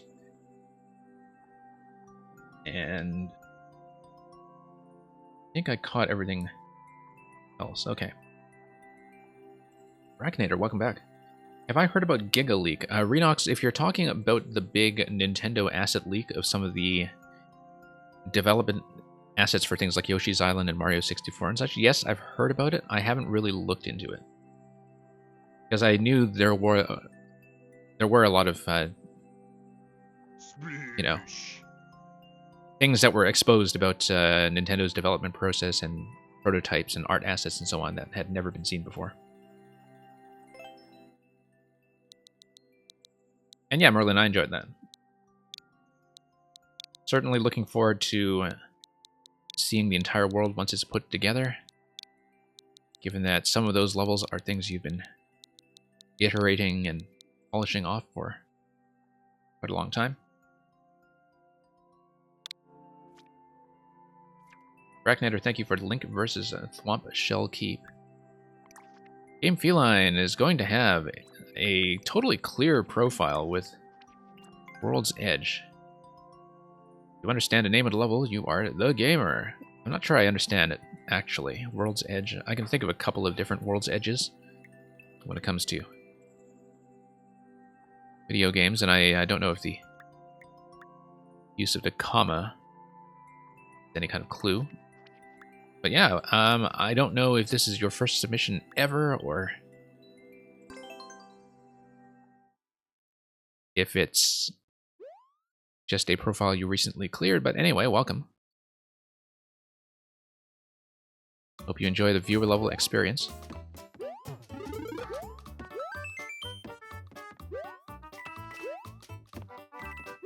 Okay. Pretty reasonable sky platforming so far. And sure, let's do optional content. Let's be absolutely reckless about it. And miss. Okay, repeatable coins. Not much of a chance to get all 10 coins there.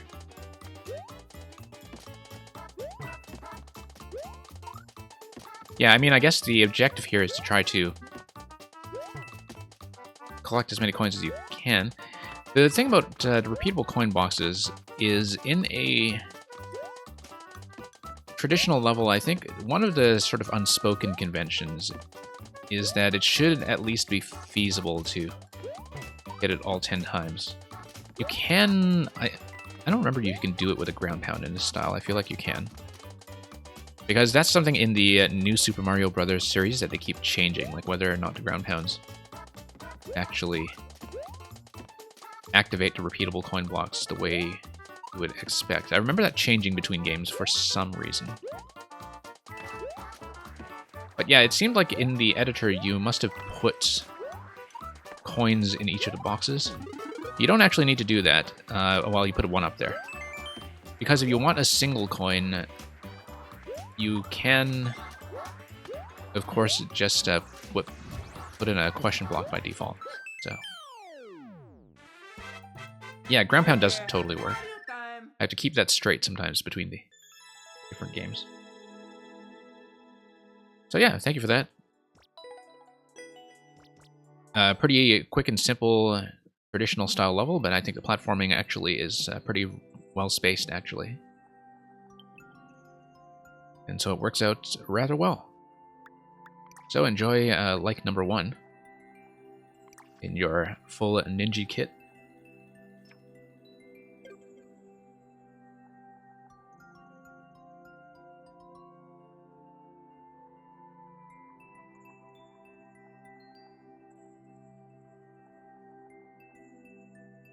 Okay, we'll just pull up Redox now with the sub next, since we did see Aleph once already earlier, and hopefully we can get through all 3 of you quickly: Aleph, Redox, and Brackinator. So yeah, this is a modification of something that I had done last week. We might as well just give it a test to see how it's working out. The Tower 1.1. Let's see if I still remember how to wall jump. And moreover, go up that pipe at the end if that's still there. Because that seemed to be a pretty major obstacle for me. Inigo McFly, welcome. Okay. Whoops. Yeah, short bounce into wall jump. I remember that part. Thank you for Treasure Tracker in the Woods. That certainly sounds like a Captain Toad Don't Jump level.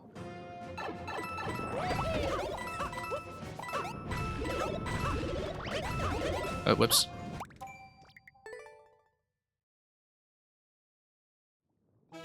Yeah, always that short bounce in the wall jump, catching me off slightly. So yeah, I don't actually see what changed so far, but we might just not be in the right part of the level to see that.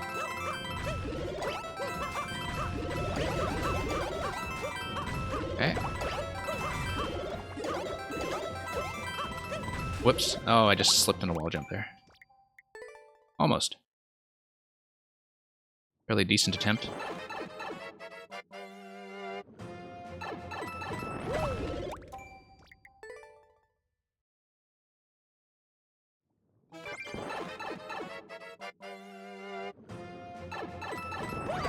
Okay.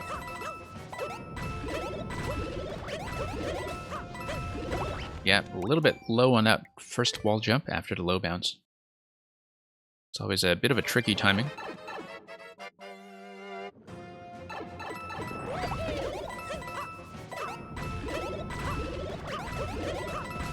Okay.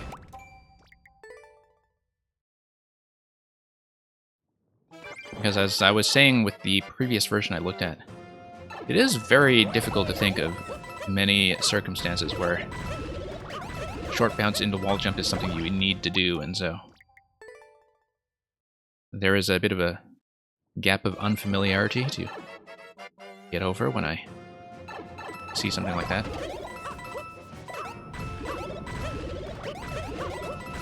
Yeah. Brackinator, I only played an earlier version of this. This is 1.1. I did clear the 1.0, so I have cleared the earlier version before. But I've also played a lot of Redox levels generally. And the thing about Redox levels is that they have a very consistent notation system as far as 3D World goes, and I'm pretty familiar with it by now, so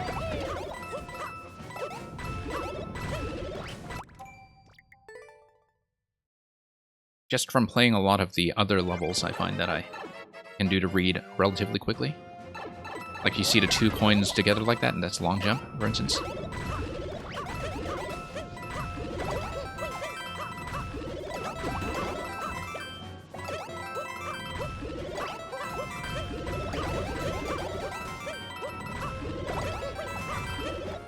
Nope. Missed that short bounce there. So yeah, I haven't spent a great deal of time on it, just enough to clear the early version in a previous session.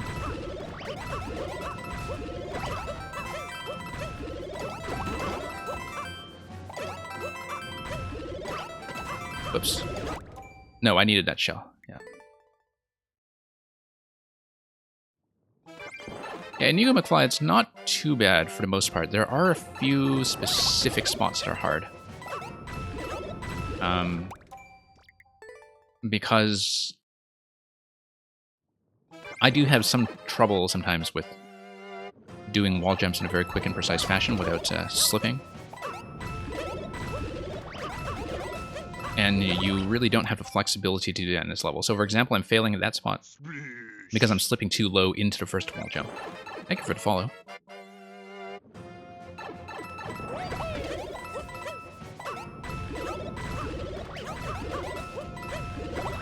Yeah. And it's kind of tricky there because you can't just apply the usual muscle memory you would have for jumping into a wall jump because you're not doing a normal jump into that, you're doing a short bounce. Whoops. And yeah, once again, missing the short bounce there, and that's what the spike block punishes you for doing.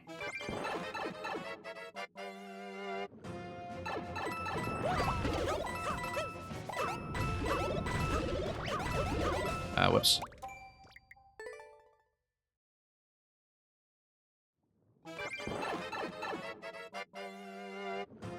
Yeah, Brackinator, that's one of the things that makes the read fairly easy. Is that it is very functional.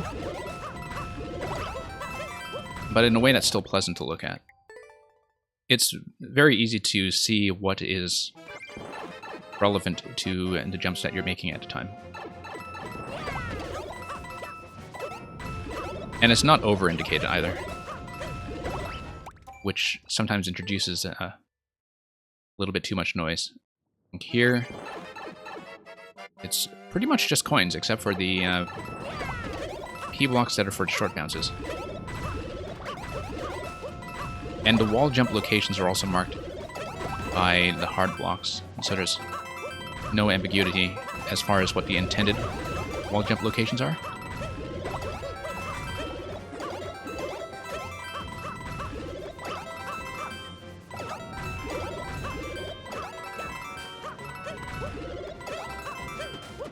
Okay, 1 second remaining. This is actually better than I've done previously. There you go.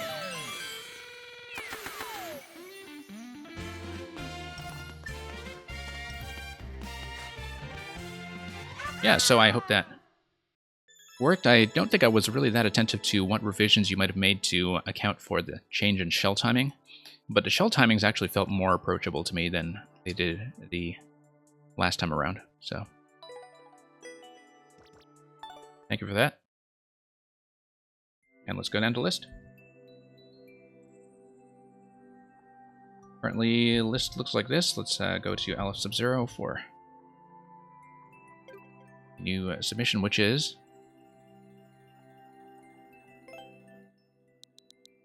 B2V 4M2 4JG.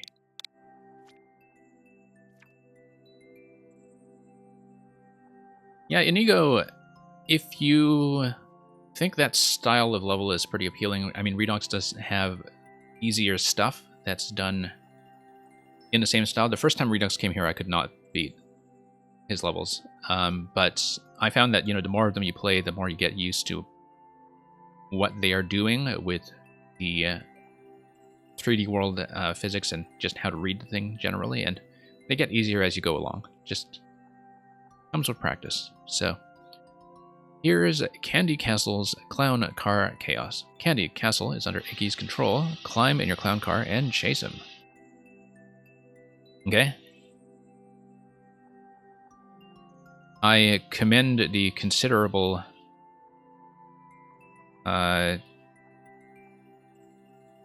I guess the thought that's been put into the alliteration. Okay, I can only come up with so many C words. But let's commence.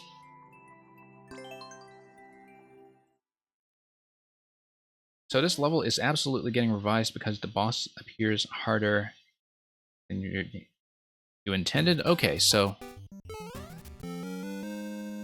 we'll see. I can tell right away that it's probably going to use the link bombs in some fashion. And I see a link bomb spot here already.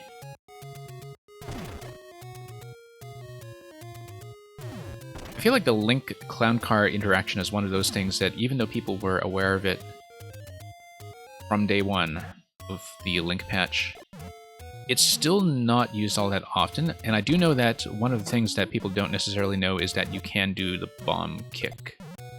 Like that.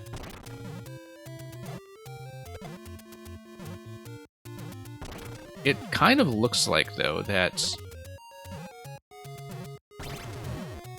You know, theoretically, depending on your bomb timing, you could just kind of brute force your way through this and just blast through the ice.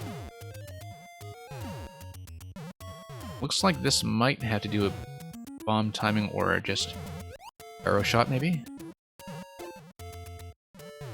Actually, let's just jump out of the car. Jump out of the car. Toss a bomb, get back in the car.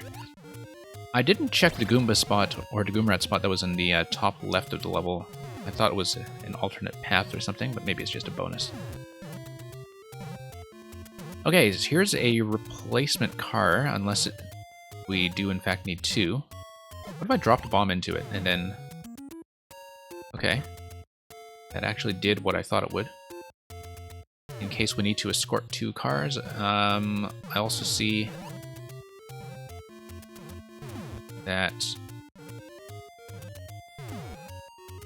Well, I mean, I'm allowed to jump out because it's safe to do so.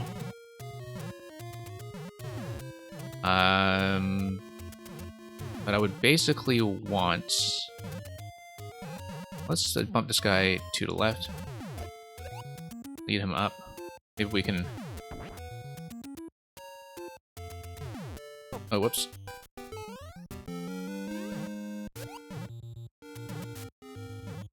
Just,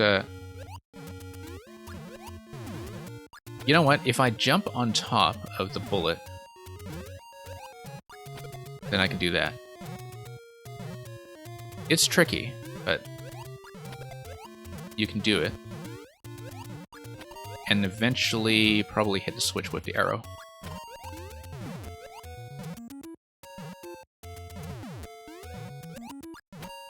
Okay.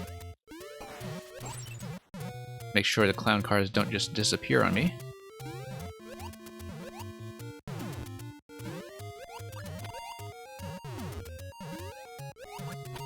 Okay. Timed arrow shots are something I am notoriously bad at. But... yeah, I'm just a little too late on every single one. There we go. Now, I should be able to escort this guy through. I don't know why I would want to do it, but I can do it. Once again... let's see where the bullet position is. Okay. Let me see if it's safe to jump out.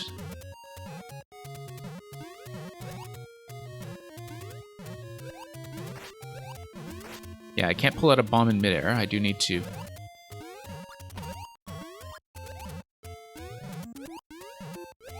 let's see. Might be able to do some kind of bomb kick, perhaps. And yeah, after all the talk we had about timers earlier, definitely see why you might want to have it revised.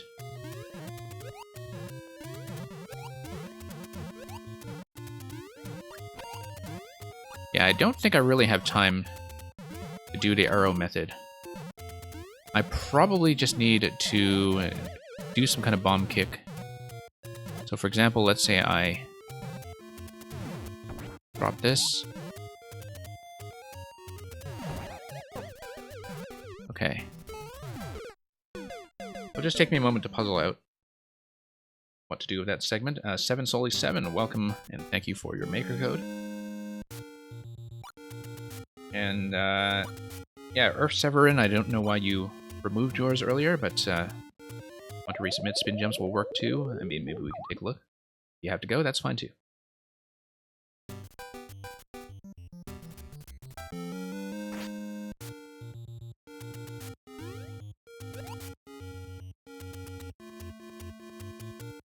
And yeah, Redox, I missed your message earlier about the wall jumps. Yeah, I could definitely tell that it felt like something I really didn't need to think about this time. I didn't have trouble with the shell timing, and that seemed to work much better.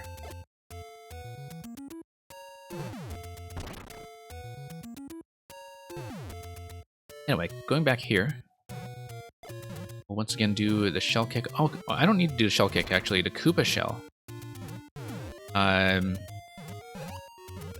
would actually give me what I want. So, all of that earlier stuff was not necessary. However, I did lose the sword. Let's see if I have an opportunity to get another one. Or not.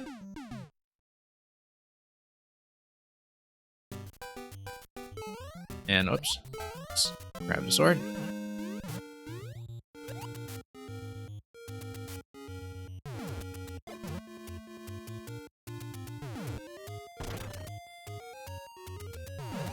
And... oh yeah, I totally missed Merlin's Have a Nice Day message earlier as well. So if he's still here, have a nice day. Yeah, it was just so focused on getting the bomb all sorted out. Let's pop this.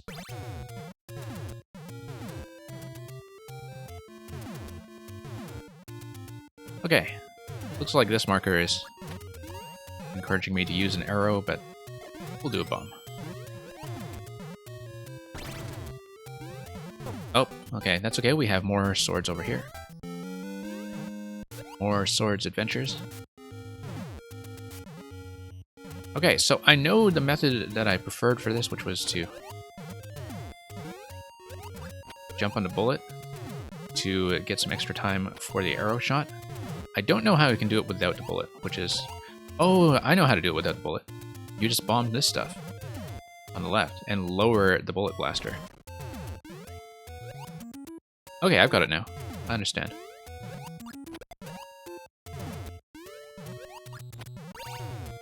Okay, so here's what we're going to do. We're going to drop some stuff on this side. Maybe.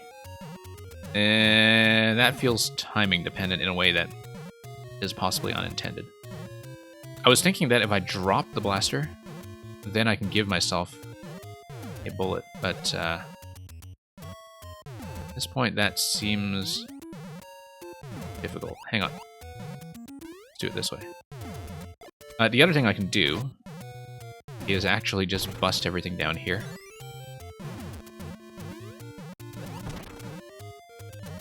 And...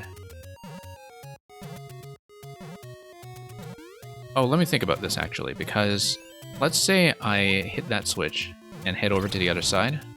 Am I locked in? That would actually be fine. Let me do this once more. Okay, no, we're gonna try this. Sail over. Drop the bomb because... does it do a POW activation? No, it doesn't.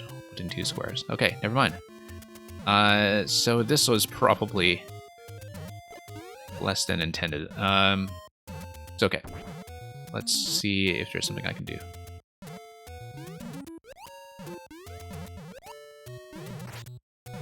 I can bomb out. Oh yeah, I totally can bomb out, yeah.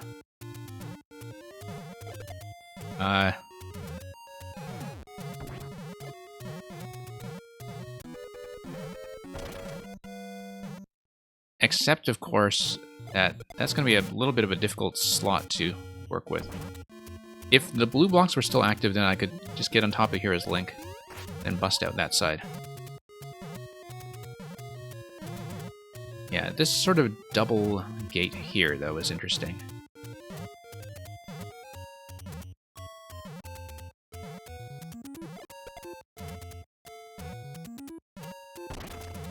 Anyway, this is almost certainly just fooling around with something that's the wrong solution. Oh, hey, we can just do that. Okay, no, that's the way to do it, is to, yeah, reload the bomb outside the car, get back in the car, do that. That's how to do it.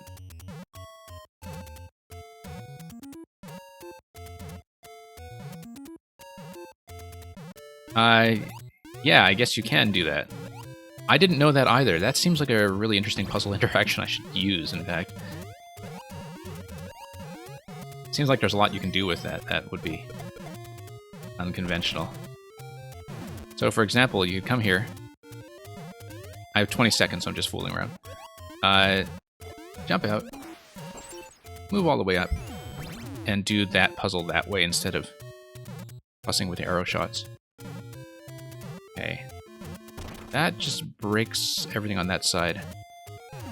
What is the way forward? I guess it would be something through here. Can you drop a bomb from the car while holding a bomb? Let's try that. Let's try it. I don't think you can, because in order to hit the button to do it, you have to let go of the bomb first.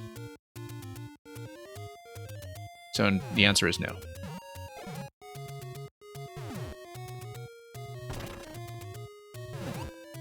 Anyway, I should maybe try to actually progress in the level instead of just fooling around with the mechanics.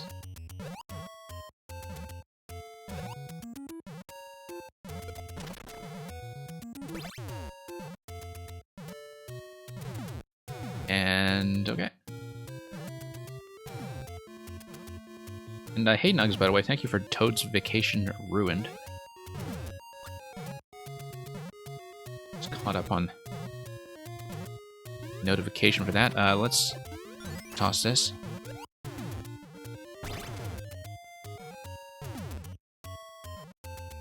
And yeah, we'll do it this way. This is going to be way better. Way, way better. Except they're still firing at me. So, what do I do with this guy here? I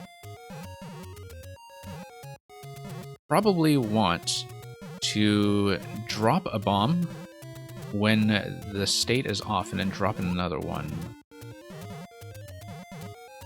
Although I thought well, if they're not within bomb range of 2 tiles, yeah, what happens is that the bomb is going to take out the hard blocks that are under the POW. And perhaps something will happen there.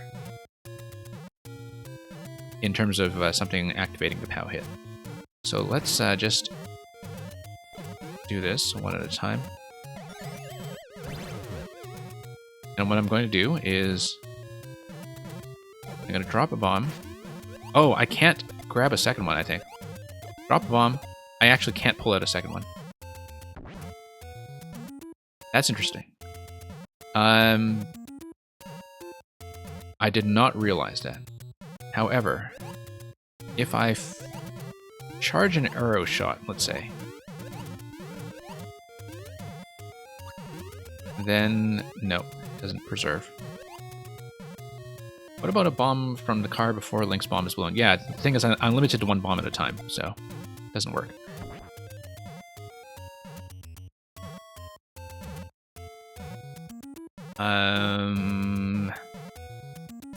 This will take some thinking.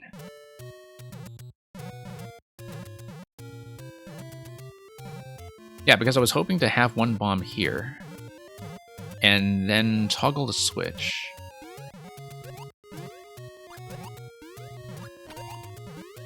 And then... yeah. That's doable, at least. So yeah, we'll just do it that way. I just need to figure out the timing for it. Okay, no, we have it. We have it. There we go. No, we're good. We're good. We don't do hints around here. Not very often, anyway. Very, very rarely. Okay, we want to activate the P-switch. Don't know what the boo is doing for me here.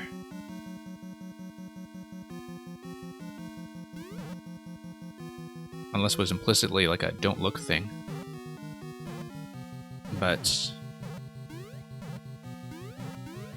yeah, it looks like we will want to activate the bombs such that you ultimately have a collision between the P and the Muncher. One way to do that, I think, is just to shoot that guy. Ah, that's a bad idea. I think I blew it.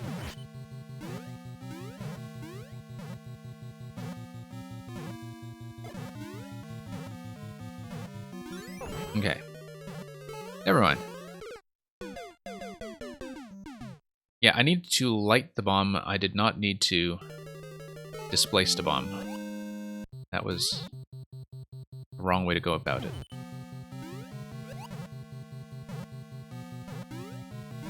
And eventually I want to escort the clown car over. So I should think about what I can do to light the bomb. The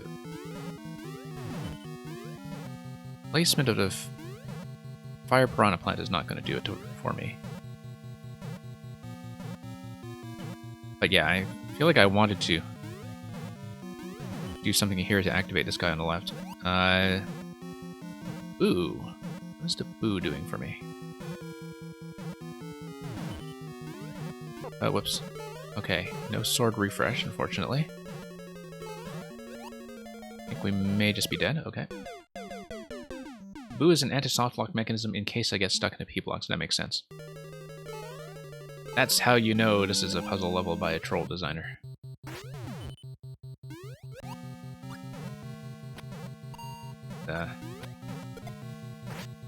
Okay.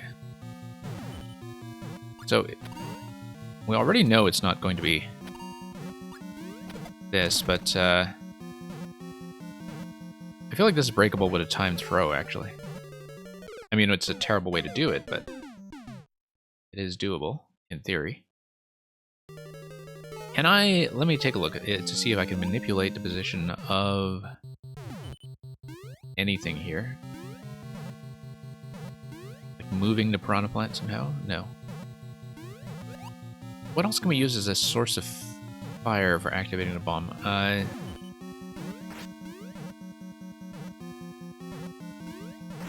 Unless there's something else I need to do just to get the bomb going.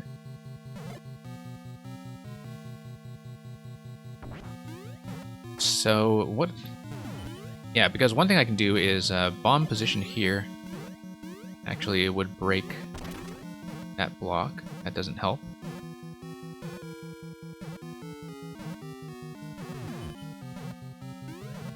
Just going to think about this for a moment. Bullet is not doing much for me yet. I think I eventually need as a jump platform when I'm on the other side, perhaps.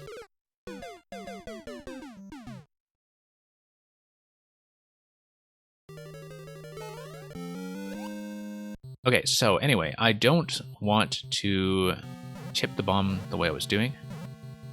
However, if there is something underneath. Yep, got it. Just needed to take advantage of the instantaneous bomb interaction with the lava.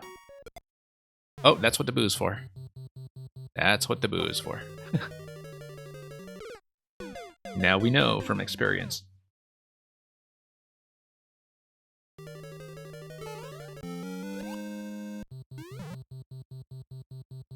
Okay. We've got it, we've got it. Just need to be quick. And this is just going to assert that you need the clown car.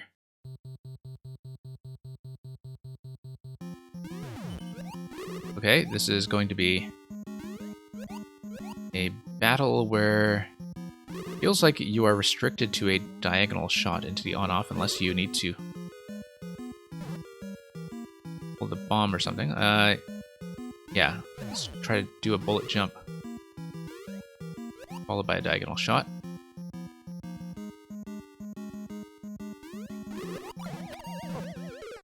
No, I guess not, because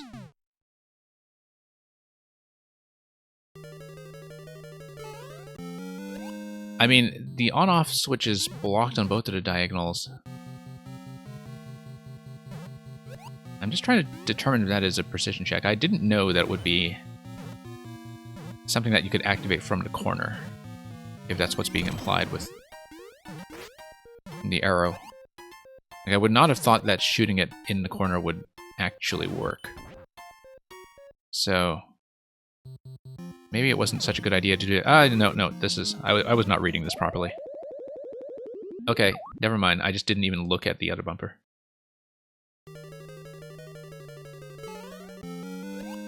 Yeah, I saw that it was blocked. I was just wondering, okay, why do you have it blocked like that? And then I saw the other bumper, and it made sense.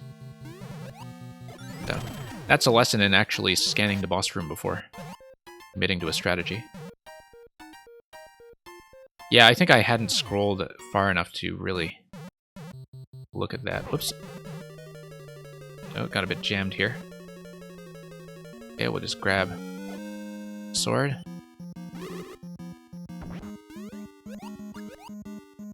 Now, the thing that I have to keep in mind here, first of all, let's control the boo position. That clown car will sink if I'm not quick and precise. I do need an upward shot.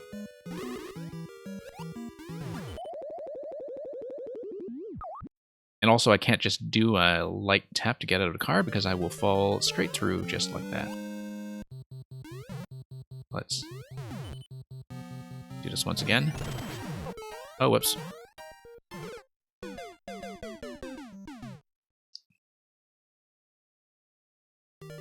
You can probably remove the spike area entirely since you already need the clown car. Oh, you mean under the locked door. I was thinking, though, that the thing that the spiked area prevents is the preloading of the bomb that I was doing. Not that it's useful here, but that's one consideration. Okay.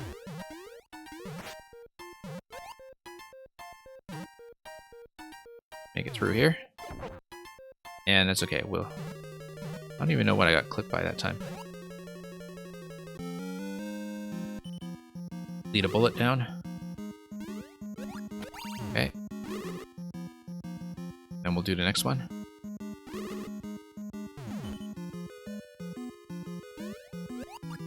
Okay.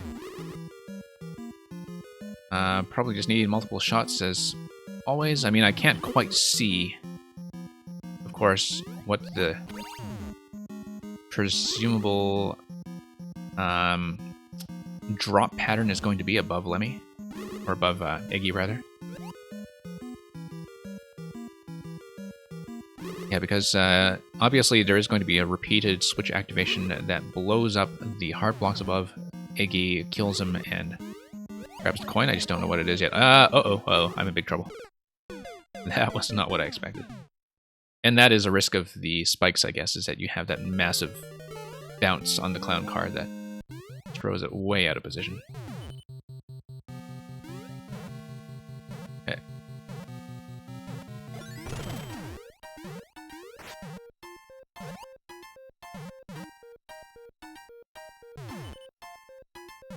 Alright, let's get around.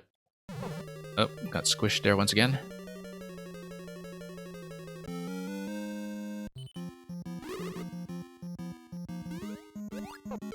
Okay, just a little out of position there. That's definitely on me for not standing up straight. Yeah, I find that I generally have trouble with mid-air bow shots. It's partly just me, but I struggle with that a lot in Link levels, I've discovered. Often discovered that the hard way. Okay, I am small, so be careful here.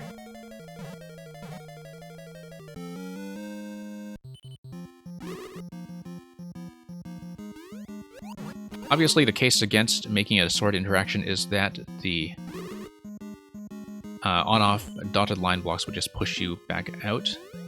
That might be a little bit too uncomfortable an interaction to be practical. So, it works as is, I think. These spikes here are definitely not so nice, I think. Simply because of the clown car deflection being something that can kill you. I'm just thinking about like whether or not going with removing the spike blocks there would break or alter anything. I don't think so. I mean, it would allow you to preload the bomb, but in that fight, that doesn't actually help you, so I think it's probably fine.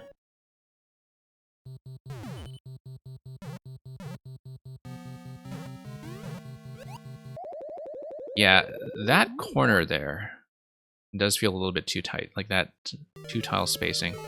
I know that the idea is that you don't want the player to just head back out and go back to the left side, but there might be better ways to gate that. Because I don't think it works that well as a gate right now. Okay, here we are. But of course, the spikes probably have the problem here. Yeah, I know the idea is that you don't want the player to sneak back out. At least I think that's the idea.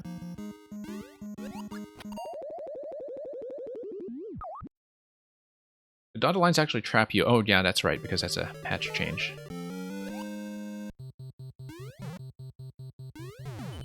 Should be familiar with that by now.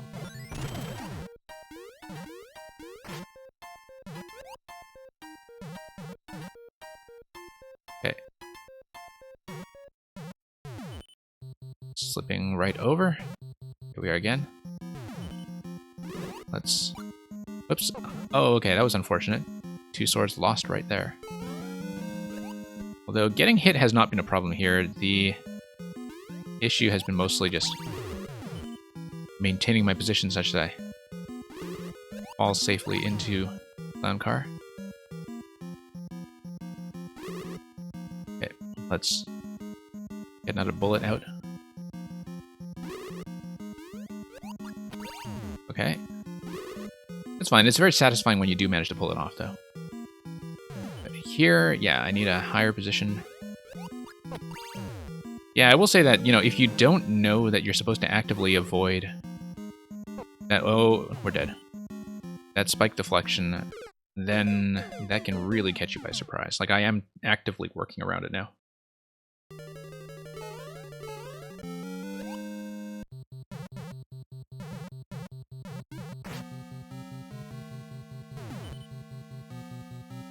Okay.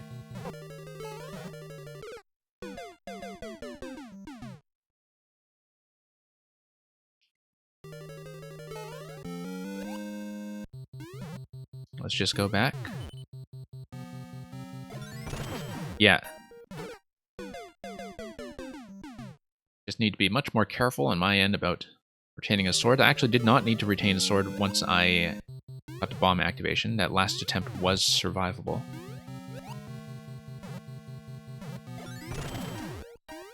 But we just pop back out.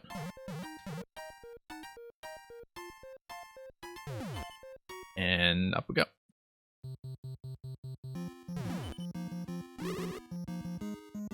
Oh, that's a bad idea. Let's wait for the next one. Also have to watch the spiny pattern carefully, so we have nice, safe diagonal cycles. When it is fanning out diagonally, so I don't need to worry about it when getting the arrow shot down. Yep. Yeah, execution-wise, that's fine, actually. That feels pretty decent, getting on top of the bullet like that. Whoa, okay, that's a save. It cost me 2 swords, but also didn't get the shot down. Okay, that's just going to be a bad draw.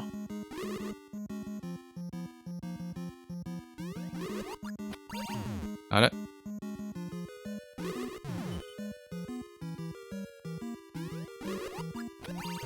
Yeah. Feels decent when you bounce top of the bullet like that. I do see that... What's that? Bomb walking around at a top level above the hard blocks that will activate soon. Okay, it's just missing every shot. Being extra cautious with this part because of the sound card deflection. Okay, let's grab the sword. Yeah, it's a fair number of switch activations. I actually think this fight would feel perfectly fine just with 3 or 4. I don't know how many it goes up to, but... I think it's generally just something that could use some retuning. And yeah, I guess it forces the loss of the Master Sword as well going through the door. So...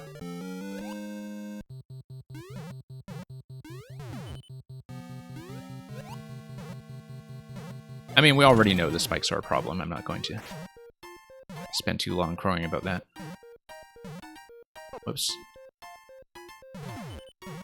It's about 5, yeah.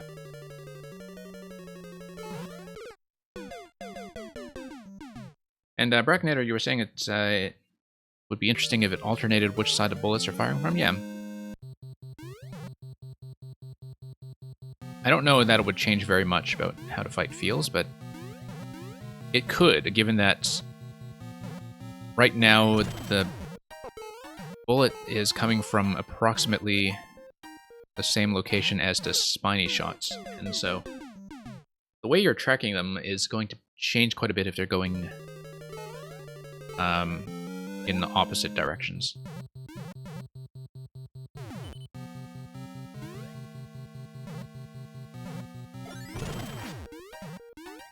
Okay. Here we go. Timer seems fine there now that we've done the required duty of dying on it once.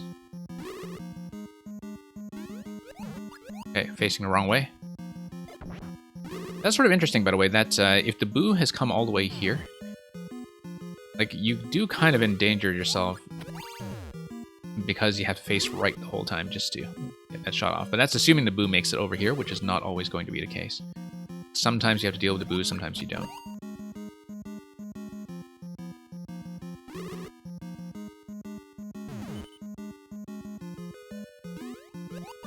Okay, got that.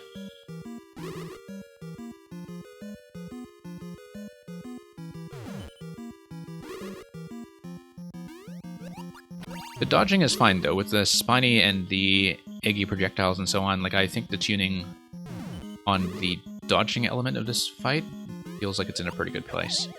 Oh, whoa, whoa. Yeah, that was just completely disabled.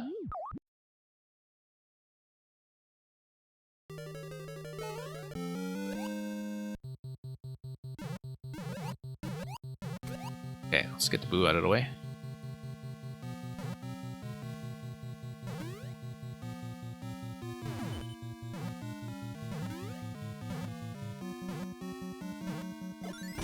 And pop that. Nope, that's okay. That's survivable.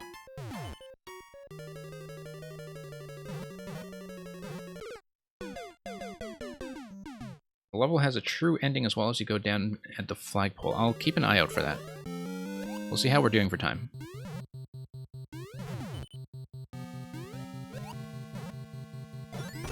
Yeah. I think this level is generally in good shape. Like, there are a few weird corners here and there, like this one and the spike segment here we know about. And it's just little weird things from spacing. I'm thinking back to some of the puzzle interactions in the first segment as well. But the ideas are pretty sound. And it does train you on, the bullet jump and fire the arrow interaction. That is something that the level teaches you long before you go into the boss fight. So by the time you get to the boss fight, it's very clear that that is the intended approach.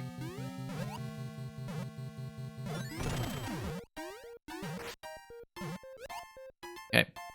Forward and down. And we'll get over here. Face the right way.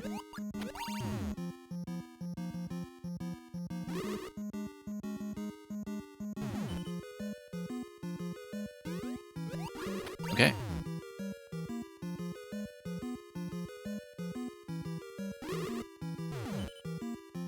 Wait for this guy.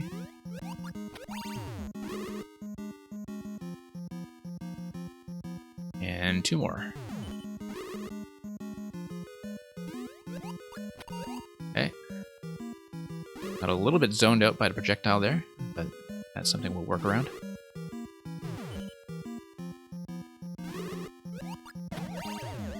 That was a bit of a save.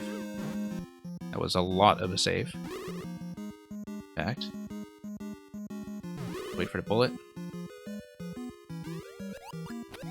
Nope, 1 more.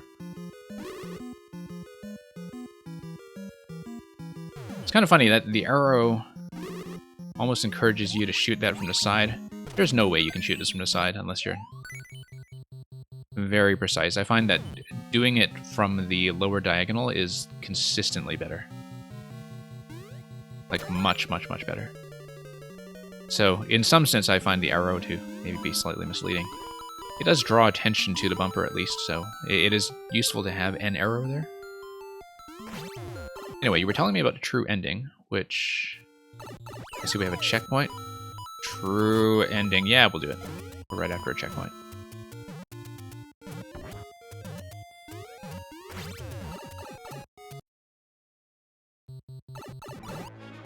Okay. Actually, no. I want these guys to burn everything. No, that's okay. Bowser's going to do the burning for me.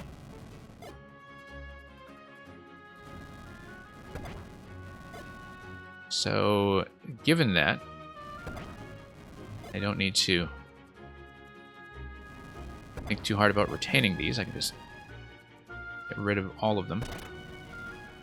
Let me see what the sword situation is. Does it refresh from... Yes, the green pipe. That's what I thought. Okay, it looks like we have to hit that switch and release him.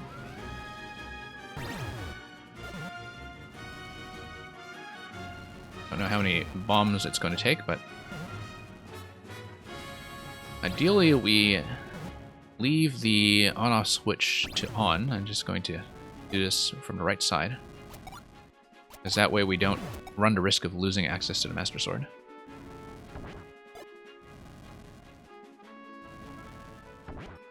Okay. I mean, I can also just get on the on-off switch and just pelt him with arrows or something, but that seems risky. I'd rather just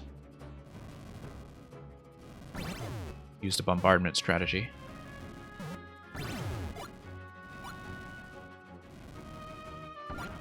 Okay. Yeah, it's a slow way of doing it, but I feel like it's safest. And we have 70 seconds to work with, so... Take that, clown car. Take that. Oh, okay. I wonder if that was obtainable. I guess not. Just going to dock. Hey, Ben Boy Brady, thank you for the submission. Anyway, let me catch up on the last few chat messages when I was fighting Bowser. When you were talking about the placement of the bullets. And...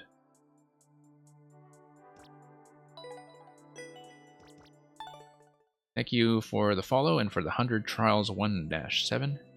You jump out of your clown car during the Bowser fight, he can steal it. Yeah, he can. I don't see a particular reason why I would want to do that, though, so...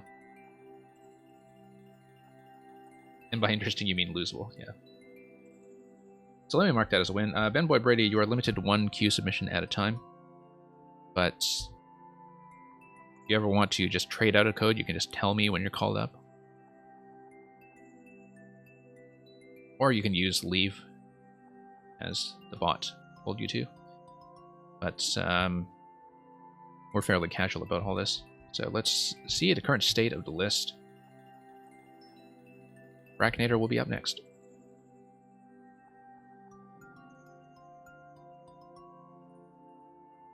Yeah, it certainly seemed like, you know, obviously the bomb was the slow way of doing it, but by far the safest. I was considering some of the other methods and thinking, I don't see why I would bother. Unless I was really going for speed, but if I'm going for speed, I wouldn't be doing true ending.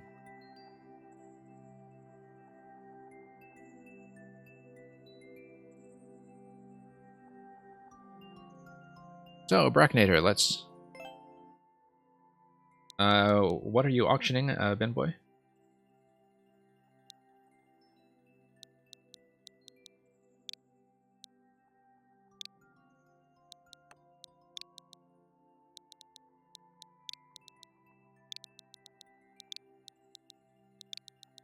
Take a look at this, which is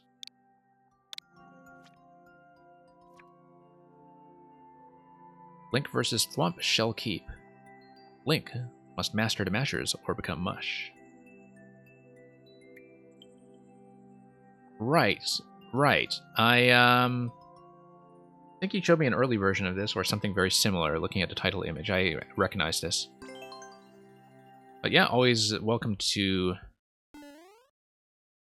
put multiple versions by me if you want things tested, and maybe this is just a different one entirely. So who knows? Yeah, this is going to be a Thwomp bump, I think, over to right side. And then I drop a bomb on top of the Thwomp. I actually should have just done that to begin with. It's going to crush. Going to drop a P-switch. Yes. And the P-switch will kill the Thwomp when it's down low.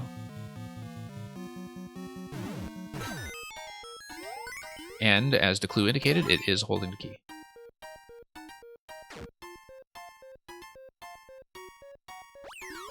Yeah, don't mind looking at multiple versions. I do recognize the puzzle.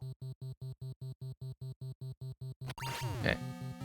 Once again, it's going to be bomb drop on the Thwomp. Opening up the upper passage.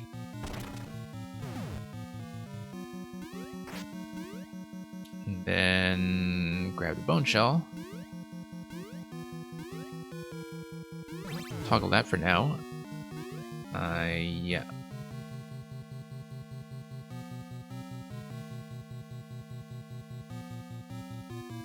Right, because I can use the bone shell to ride the Thwomp. That's correct. Then I'm going to get out of the shell and kick it. Yeah, I remember this part. I remember having a little bit of trouble with the spacing on this part, actually, but we'll deal with it. Because what I want to do is I want to get... Whoops, no. That was an accidental kick. I wanted to get out and then manipulate the switch while I do the shell kick. Yeah, I remember getting into trouble in that corner the last time as well. Anyway, that needs to be open.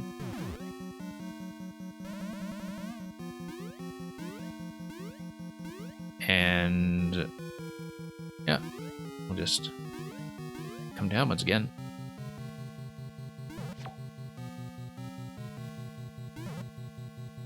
Okay. Kick it, and then when it's on the other side of the conveyors, I fire once again. There we go.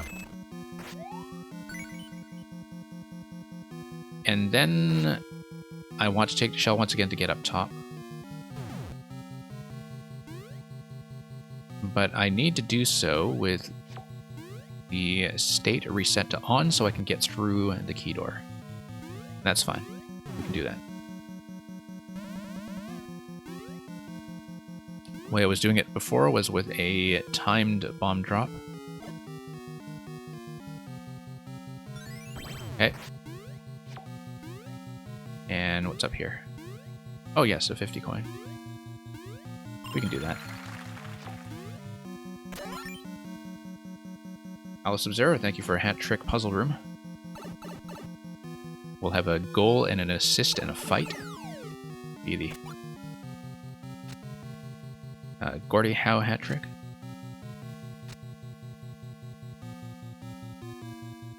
For those of you who know your ice hockey. Okay, so Howe is going to head down to the right. On-off switch is going to manipulate its position such that we have the POWs going to the left. Okay. Ultimately what I want is I want to create a platform to stand on safely, or at least ride safely, such that I am able to toss a bomb over to the other side. Now the way I will do that is... let me ride over first of all.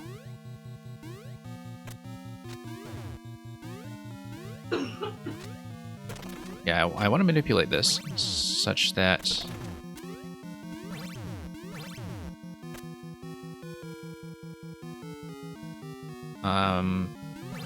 if I have the POW in either location, yeah, what I can do is I think I'm sort of expected when I respawn from a checkpoint that I won't have access to 2 shells. I'm only expected to have access to 1 shell, and that's the thing that's throwing me off slightly here.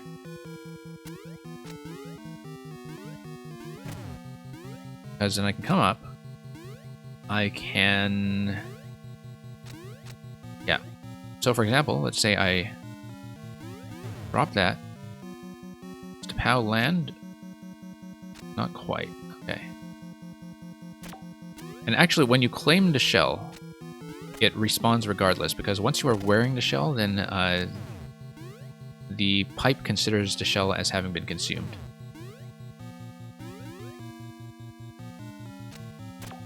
So yeah, that's what I want to do.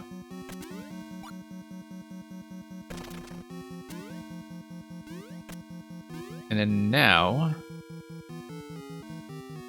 I can jump out safely and do a time throw. There we go. I can just duck under that with the shell. Whoops. Or I can do that. That works too.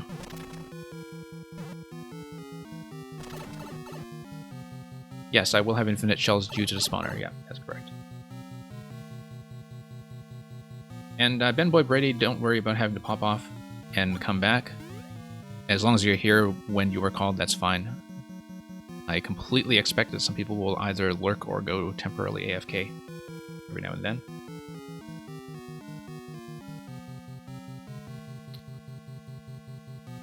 Okay, so... what am I doing here? Yes, I need to... you know what? Duck directly into that guy. Oh, I see, because I... yeah, no, if I kept the shell, I could have just ridden it up to the 50 coin. Yeah, this swap here seemed a little bit weird. I mean, I guess it is meant to be a ducking gate. But it works.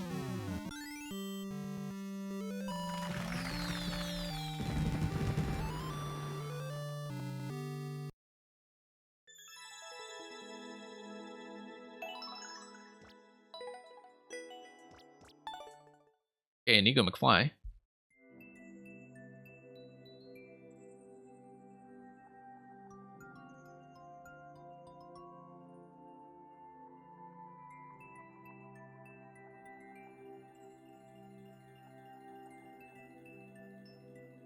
Not currently listed as online, but Twitch and Warp World are occasionally wrong, so Inigo McFly, please check in. And yeah, Bracknator, thank you for showing me that. Other than that, we'll probably just go down the list to see who is in fact present. I think Seven Soli might also have tapped out.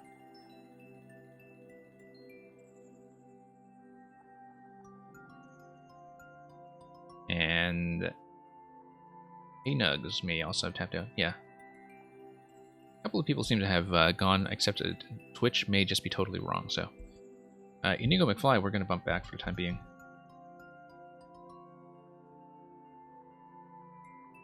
Can always come back.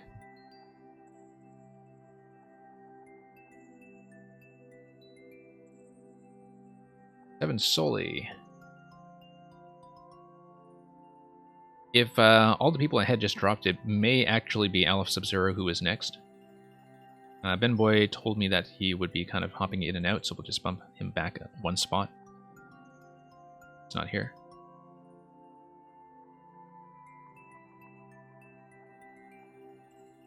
Didn't think I took that long on that one.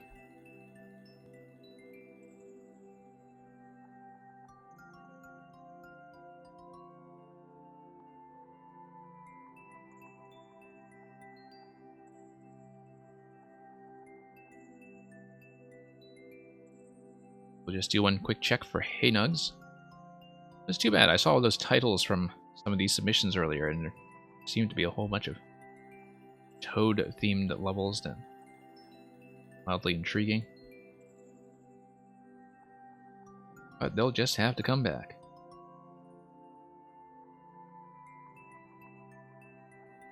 Yeah, Hey Nugs, please check in.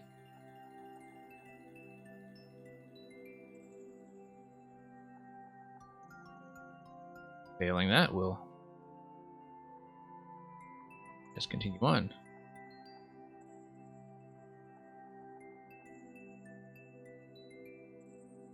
As I said before, Ben Boy did say he was tapping out temporarily. Yeah, Aleph Sub-Zero, I always just do a verbal check anyway, because sometimes Twitch and Warp World can be quite laggy when it comes to displaying whether people are properly in chat. Ben Boy will just move back one spot because I was warned. So we'll just pull up. Aleph Sub-Zero, yeah, Brackenator, you're quite welcome to submit more. I'll be closing the queue fairly soon because I can't run too long today, but given that we just have a few right now, I am still taking submissions.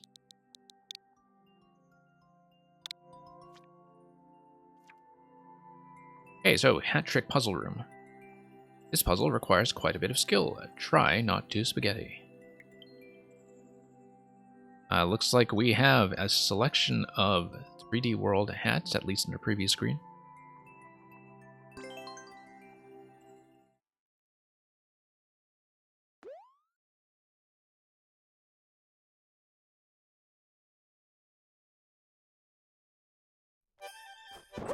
Okay, so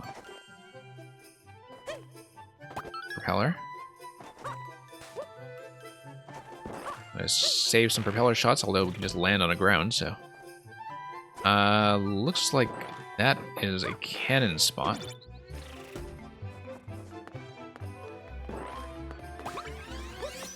Okay.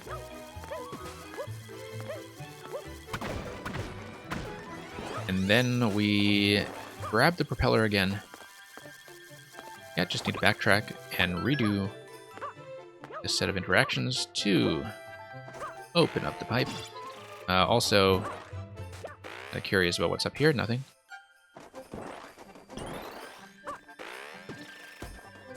Always worth checking. Okay, what are we looking at now? We've got Pow and Bullet Hat. Pow would just take out the Thwomp entirely if you have a surface to tap it against, which I don't. Reset door over here in case you kill something. You would have a surface to tap to power again if I make one. That's assuming that I don't actually need to Thwomp, and I might. Bullet Hat would get me through this slot safely. Or so I think. Bullet Hat would get me through, and then I would be able to wall jump once. But then not after that. So let me see what I can do with this.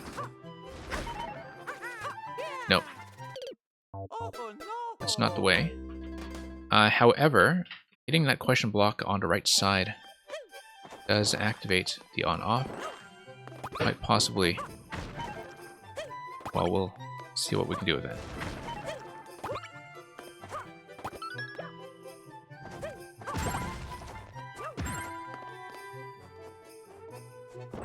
Let me just grab this once again.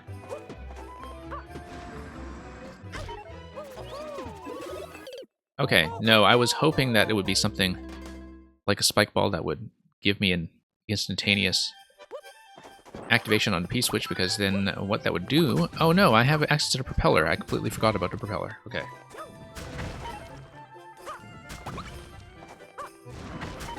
Anyway. Well, that sorts things out.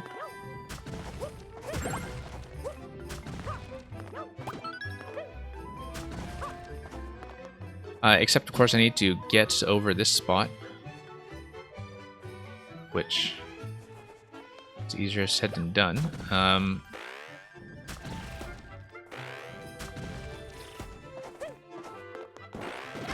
Yeah, no, that's not going to work. Should be bullet hat, and then eventually I want to get up stairs with a propeller, except I'll have to think about how that's going to work. Oh, whoops.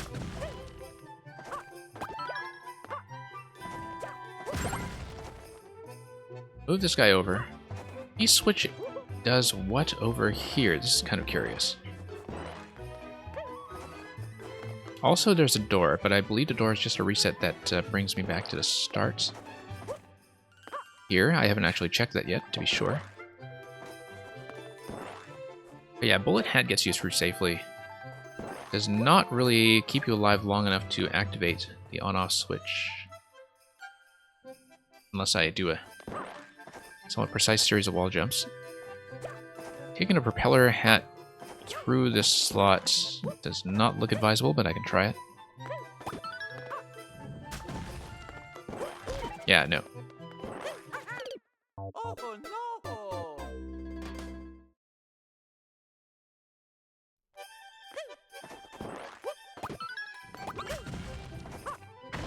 So I'm looking at that and wondering, okay, can I sneak through with a propeller hat? And it's not clear to me. I feel like I can't. But, you know, like going through like this, and then running into this check here, which suggests to me that it is a series of bullet wall jumps once I deactivate the on-off switch. But the propeller would allow me to hit the question block on the right side and probably survive after that. So that's something I should consider, is not taking it up, but taking it across. Yeah. Okay.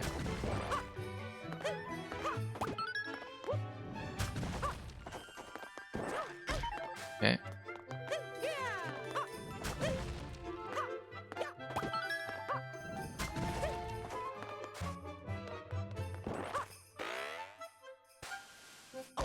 Nope, I was hoping to sneak around and hit the question block that way. That was not going to work.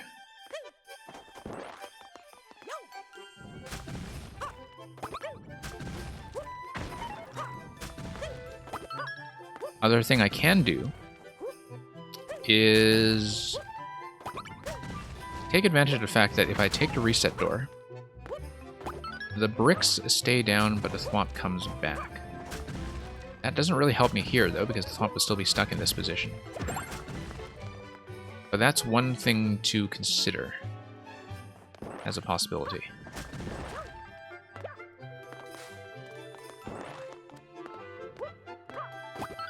Okay, let's pop that. Yeah, because...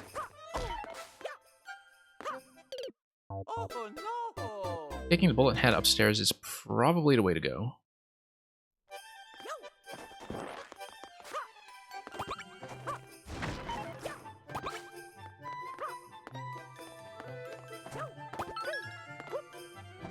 I'll see. This is going to require a little bit of iteration as I figure it out. Partly because I don't know if I should be using this as a safe spot, or if it is supposed to be more of a bullet check, like this spike block arrangement here. As I can jump through that 2-tile slot, but it seems very kind of overly precise to do so. And I can sneak through with the propeller, but don't seem to stay alive long enough to make much use of that, so... yeah, no. If I can somehow stay alive long enough to stay in the air, using wall jumps, for instance, before... well, you have the P-switch activation, and then does that also give you an on-off? That's something I have to look at once more.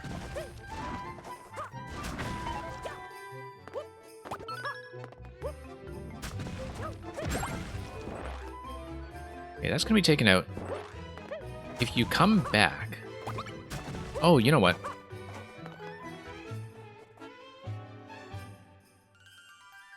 Might actually have to use the reset door after all. The P switches here are kind of telling me that I should be thinking about activating the P switch and then coming through the reset door and wrapping back around, perhaps. I don't know what else did before, except to manipulate something underneath the thwomp. But okay, obviously I can go up with the propeller, but the propeller doesn't do anything for me. This gets me up to the icicles. However, if I do get upstairs with the propeller, that means that I refresh the number of propeller charges that I have. That might be able to get me down safely.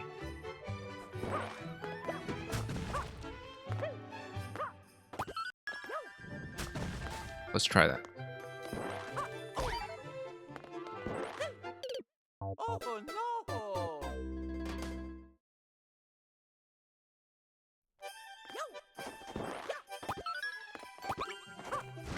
Okay. Once more.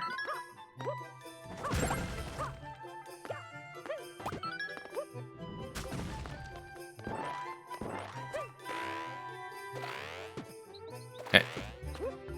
Take that, and then maybe head down and try to survive with the propeller on the right side. Nope. I was hoping to get up there. I think execution-wise, the spike blocks add a lot of uncertainty as to which things are an actual puzzle check and which things are a precision check. And that's the only thing so far, is that sometimes, you know, I have to look at a lot of things and say, okay, is this a precision element or is this actual puzzling? And I'm not always clear on that fact.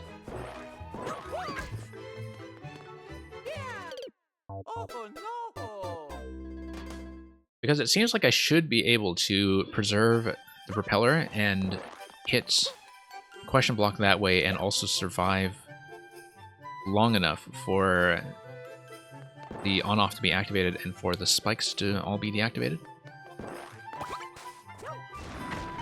But when I see a precision restriction like that, where, you know, I have to be really tight about spacing, then I start wondering if that's going to be the right answer at all, and so... I think as a matter of clarity, that's definitely something that is a slight concern.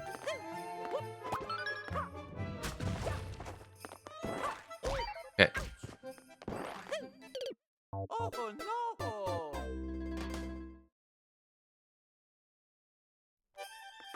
But of course, part of it is that personally, I just don't tend to enjoy precision checks, and so I always try to see if I can find some alternate method to simplify that somehow. Because my first instinct when I see something that looks tight is to see if there's some way that I can just work around it and not have to deal with it.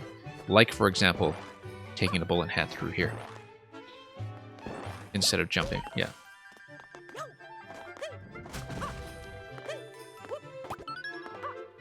Not supposed to be a precision check. I didn't think so. Like, this definitely looks like a bullet gate to me when I see this. Like, when I see 2 tiles high here, I'm definitely thinking bullet gate. But if it is, then I don't know what's going on with it. Also, when the on-off switch activates,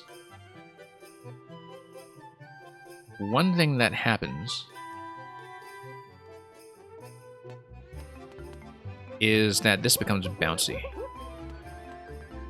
I don't think it prevents you from entering the pipe, though. You can still whack this spot with the bullet. Oh, you know what? I can just take out the bricks from below. Why am I not just doing the simple thing?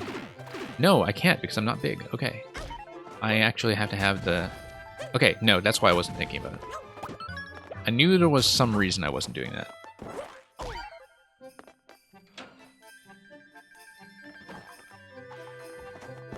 Anyway, the thwomp should come back at this point. And the thwomp just kind of remains in place until you decide to POW it once again.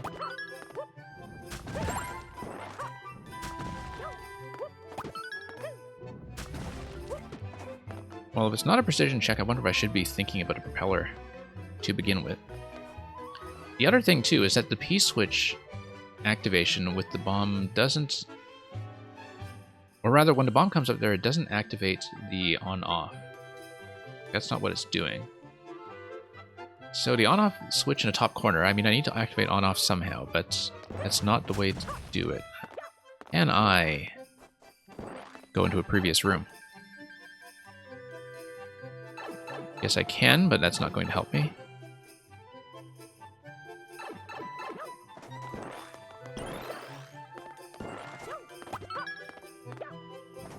Okay, take that out.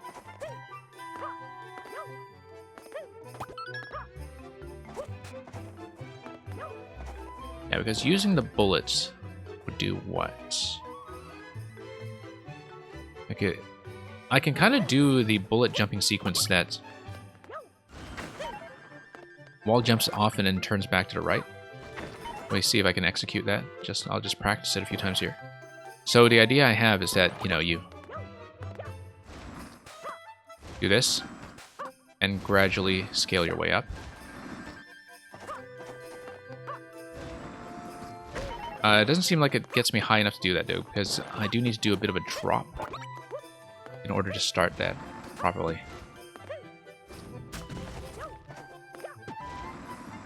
Yeah, I was thinking about the bullet wall jump initially, but just didn't consider that you could do it with a single wall. I should have known that you could. Okay. You activate all that. Cannon box here doesn't help you with a thwomp. That looks like a Goomba check, in fact. A Goomba check would come out of this pipe here.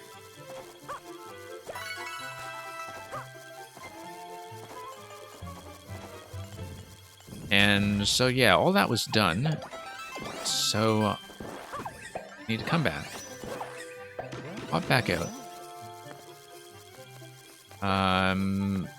E-switch is the thing that gates the Goomba hat, so I need to prepare for that by taking the propeller.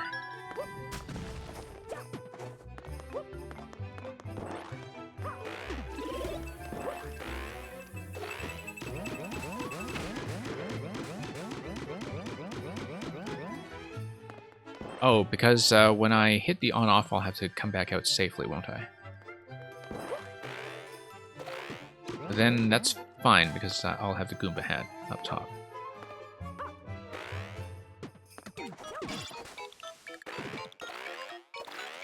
Okay.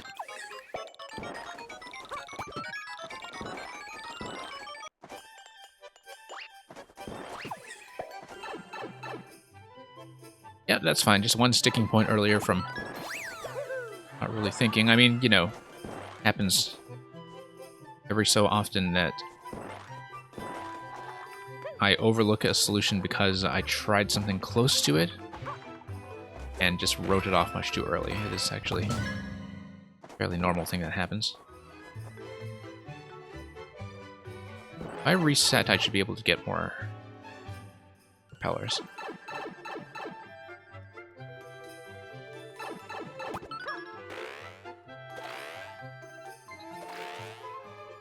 On the left side, okay. I wonder if there's anything up here. Oh, interesting. Ah, that's why it's laughing at me, okay.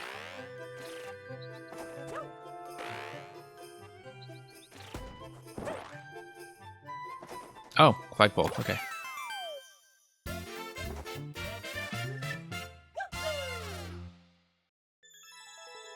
Yeah, fairly short puzzle actually that I just took way too long on because of that one hat trick, as you called it.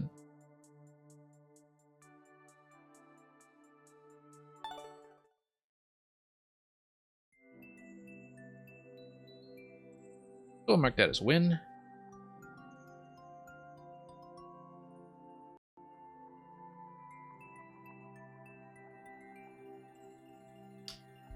Ben Boy, I don't know if he's back. It did stay. He did say that he needed to step out and come back, so. Once again, give him a courtesy of bumping him back one spot, and we'll see what Brackinator had.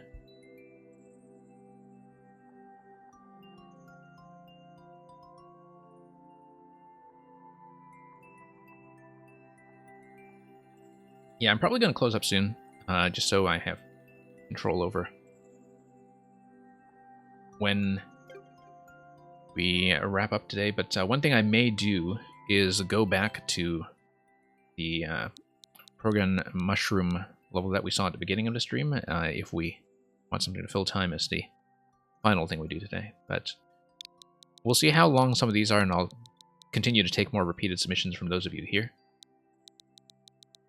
Xbox Series X. XWF. Thank you for the completely normal 1-1. I'm sure it'll be just a walk in the park. But here's Link vs. Beetle Track 2. Link must gather 5 key coins by the Beetle track. 12-minute record. Very few plays on it so far, so that doesn't tell us much. We're going to have a checkpoint right from the start by a one-way panel. I guess the checkpoint just kind of sets up the initial timer. And eventually, yeah, toggling the switches is going to send the Beetle down the track, and you see some coin collection going on already.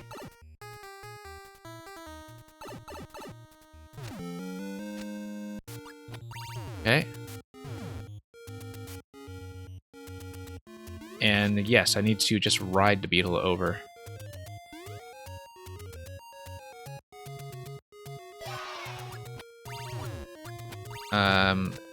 Whoops. Okay. Yeah, it takes me a minute to see what's going on with all the arrow markers here. It's a fair bit of stuff to read. It's the only thing. Yeah, but I can see how the ground tiles are gating off the coins such that you do need to ride the beetles in order to ever obtain them. However, if I drop a bomb on this slot here,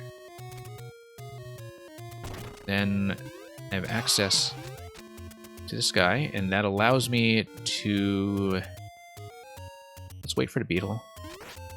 Send him down this way. Oh, slid over to the side a bit and lost his sword. Okay.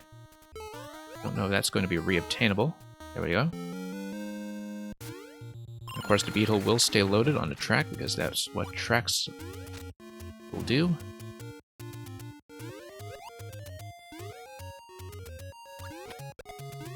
Oh, whoops. Just wanted to get rid of the pokey over here. Okay.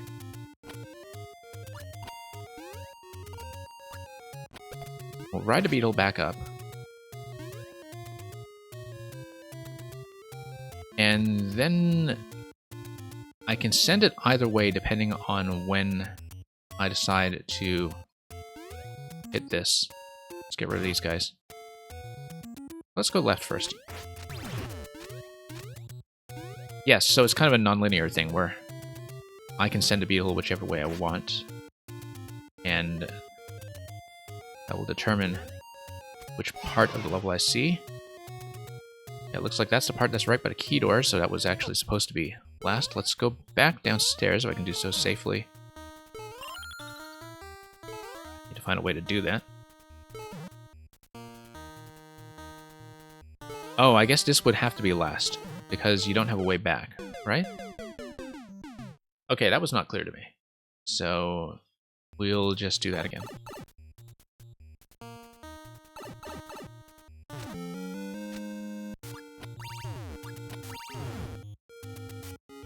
And, oh, shouldn't have double tapped that because now I do need to go back to get the first coin. Whoops. And I got trapped. Is this actually a trap, though, or is there a way to get back out? It doesn't seem like there's a way back out except by the key door. That's my issue with it.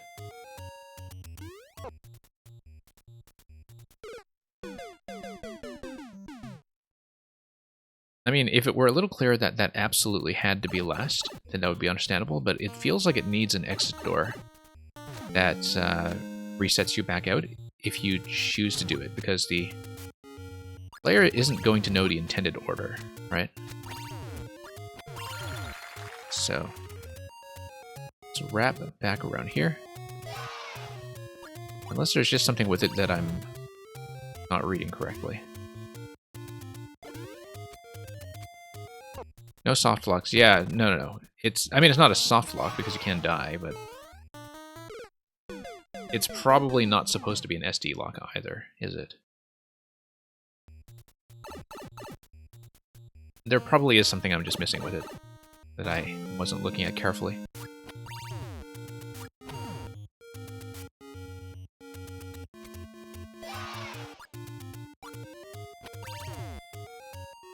Okay. Yeah, but it definitely, at first glance, seemed like I couldn't do this except last, especially if I lose the sword. I may just have to die here. Oh. Okay, that's unexpected. I see. I was thinking about this as the key coin lock, rather than as a key lock from the Goomba. That's the issue, was that I was thinking, oh, key door, that must be the final exit. I still have a problem here, though, which is that I cannot activate the on-off switches. And therefore, I do not have access to the Buzzy to get back out of there. Okay. Yeah, the placement of that key on the Goomrat actually came as a pretty big surprise. Like, I'm looking at a situation where I see the key door like that, and that's definitely not what I would assume is going on. Whoops. But anyway, we'll pop that open. We'll grab that coin in the middle. And now we know what to do with the top spot. So, just be careful. Knock these guys out. Just for safety. Move that guy over. And yeah, we'll just head up top here.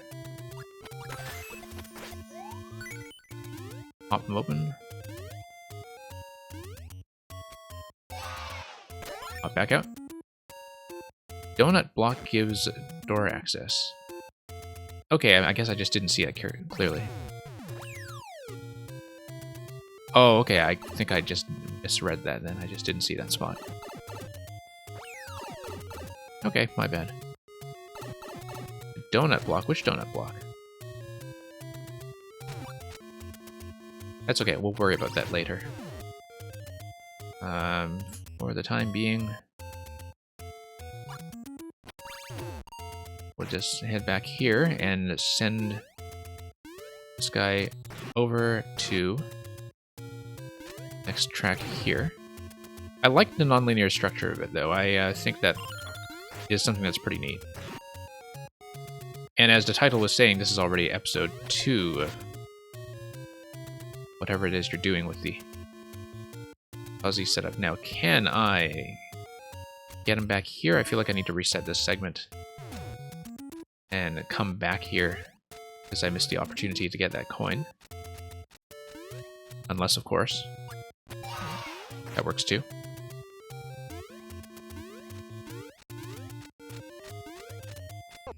Oh, whoops. It's okay, we'll just stop some of these guys. Grab the key. And then grab a sword refresh once I'm back out to the start. Hey, one came in. Yeah, I see what's going on with the repeatable checkpoint setup from the start now, too.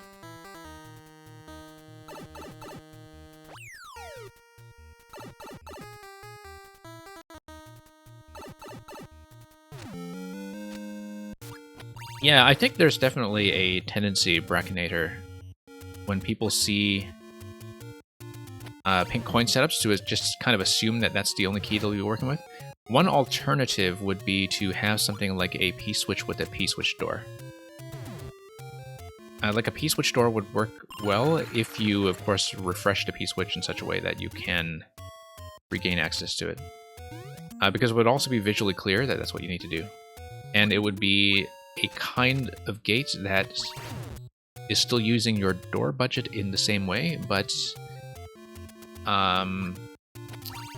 would not run into any clarity issues about whether you are seeing the intended key slot, if that makes sense. I'm not sure that would work for this level, obviously because you are using P blocks so often as markers, so maybe that's not practical. Like you would have to make a few changes to make that happen. But just for future reference, like you don't need to change this one specifically. Okay, let's get out of that track and then hit the on-off switch, as I was doing. Okay, just missing. One came in, you're a tad late, but you had to take a quiz. Okay, well, hope you did well in the quiz. Yeah, one came in, we're open, but we won't be open for much longer. I know you wanted to show me the Resident Evil thing. I'll be closing up somewhat soon.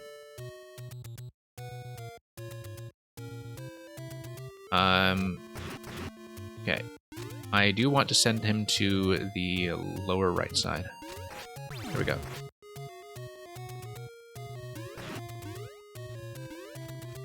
Okay. Oh, whoops.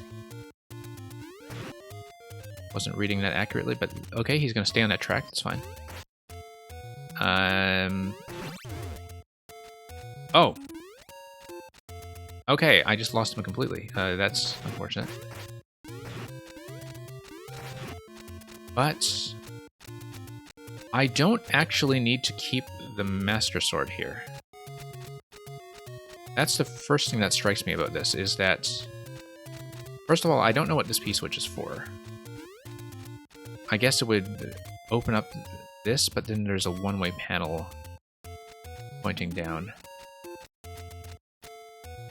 And I know that I can hit the P-switch with an arrow and deal with that, but I didn't actually need the Buzzy track in order to just do this, unless there's a reason that I absolutely need to keep Link past door. So I feel like I did that in an unintended fashion, because I didn't really interact with the track at the last part.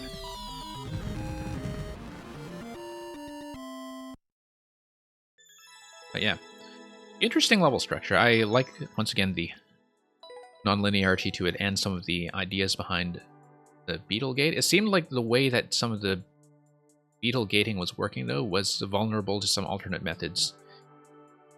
Unless it was intended that I collect certain things with arrows and so on. But it works. I definitely didn't really see, before having tried it, what was going on with the Goombas holding the keys. It's much clearer with that Goomba stack that was on the top right side, where you had the key just kind of hanging around as a label saying, okay, this is where you should check for a key. Like, that was clearly signaled. The top left I found was a little more difficult to read. Intended solution? Okay. Oh, there's an identical version of this level, but a don't land condition. Now, that's interesting. That's interesting as a kind of hard mode.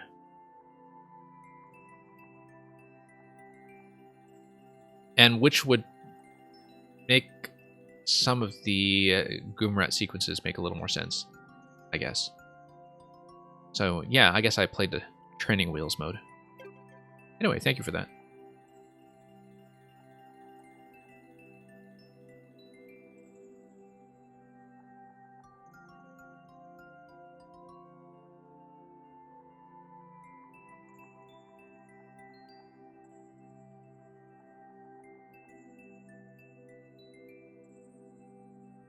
Okay, we got Ben Boy, Alice Sub-Zero, 1 K-Man.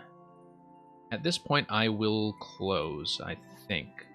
Although, once again, yeah, Ben Boy asked me to hold submission so he could tap out and come back, but that's the only thing.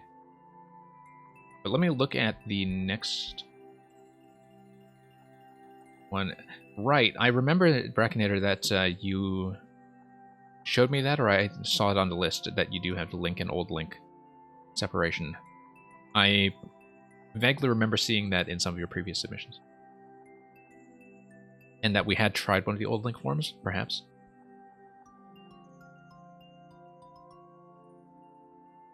So let me just ping Ben Boy quickly. We'll probably... Only reason I'm not removing him is that he warned me that he was going to lurk and come back, or hop to another stream and come back.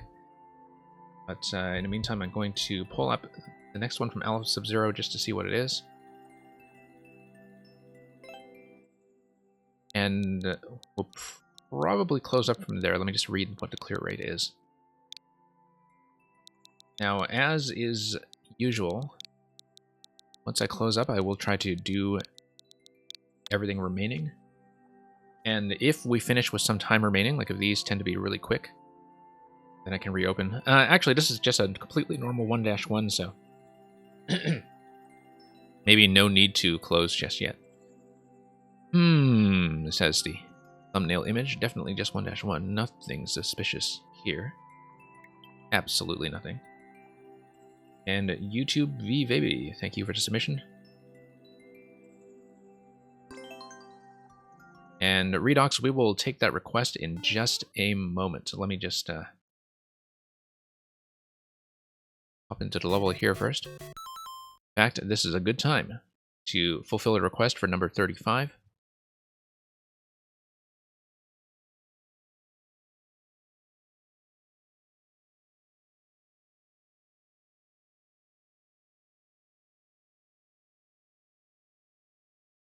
And one moment while I pull up the text. Okay, here's number 35. No more be grieved in that which thou hast done. Roses have thorns, and silver fountains mud. Clouds and eclipses stain both moon and sun, and loathsome canker lives in sweetest bud. All men make faults, and even I in this, authorizing by trespass with compare, myself corrupting, salving thy amiss, excusing thy sins, more than thy sins are. For to thy sensual fault I bring in sense, thy adverse party is thy advocate, and gainst myself a lawful plea commence. Such civil war is in my love and hate, that I an accessory needs must be, that sweet thief, which sourly robs from me. So that was William Shakespeare's sonnet number 35. Thank you for the request, Redox. We'll mark that as completed. And we'll get back into this very unsuspicious 1-1, except that the blocks seem to be invisible or missing.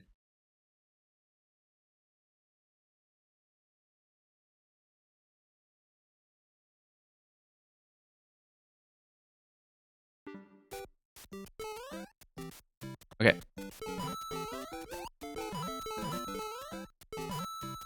Oh no, they were just over here, okay. Just had a bit of a long start, that's all.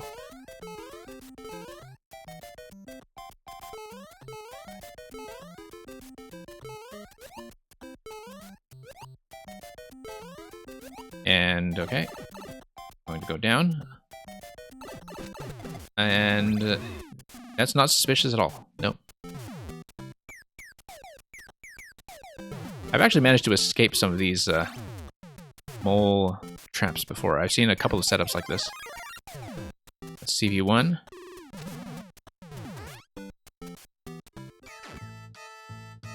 Anti. Actually, I probably saw that setup, possibly Alice of Zero from one of your previous things. Okay. Why don't we just collect everything? It's not the way, but...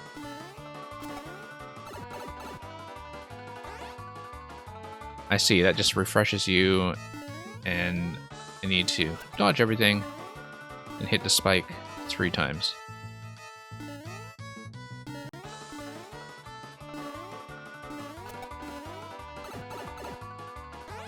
And okay, that can be done. It's like, ha ha ha, I hope you know this level. Hey, we gotta check this. Oh, okay, never mind. Oh, conditional power-ups.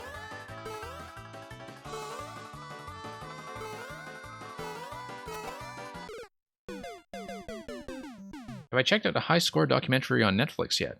I heard of its existence. I have not checked it out.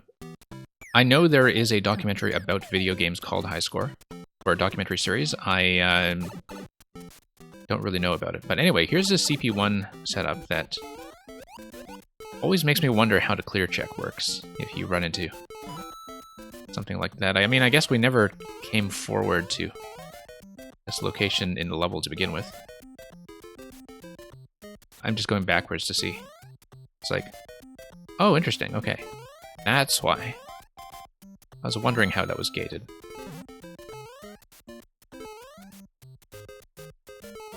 Use a dev exit? Yeah, you would have to. I assumed so. Just a big that was in the title card. Okay, Muncher is going to munch. So yeah, Bex plays. Thank you for that recommendation. Also hope that Paper Mario Pro mode is going well. I saw that you were buried pretty deep in that.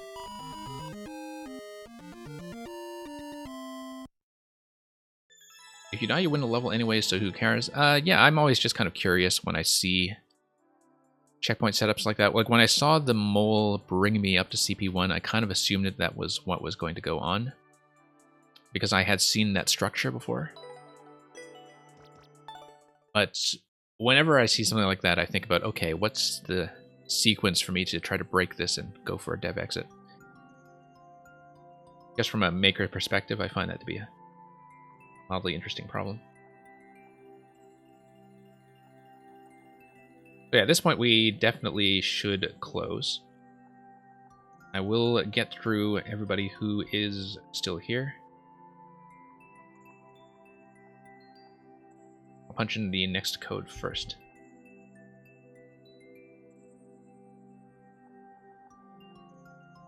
So yeah, was High Score just a single feature documentary, or is it actually a series? I don't think I had read up on it and understood that either way. So thank you, Titan Requiem. Titan Requiem, you want to fix that up really quickly because I am just about to close.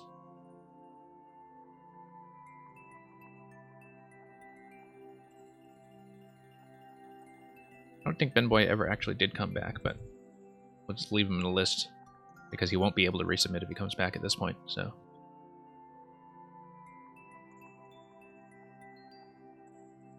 G6P, okay.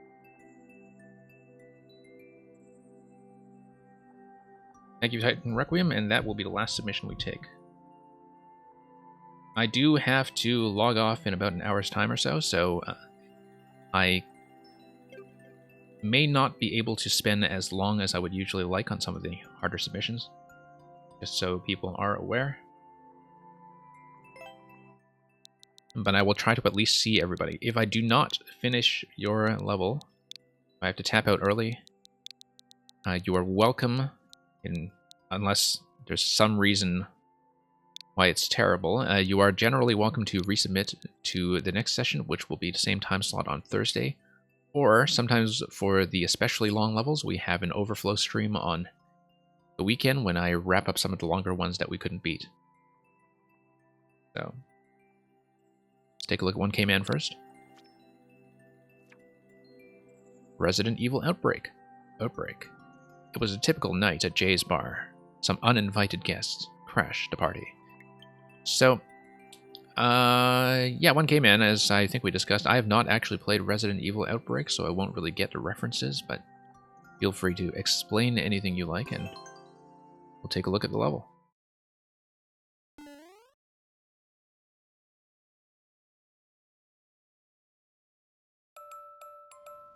And so High Score is a short series mainly focused on the US market? Ah, okay, so is it kind of Atari era or Nintendo and Sega console war stuff, like in the book Console Wars? Anyway, this guy's going to pop out. We're going to check the pipe first because I want to. It's going to be a total horror show in here. I'm just going to check this pipe for no reason. Oh, look at that. Right, because that was the bomb activation that opens the initial gate. Nearly died to that. Help me, he says. Help me. That's not going to be anything. Could potentially have given you something with wings, but... okay. That works. The lift is going to be a Mario Kart lift for some reason.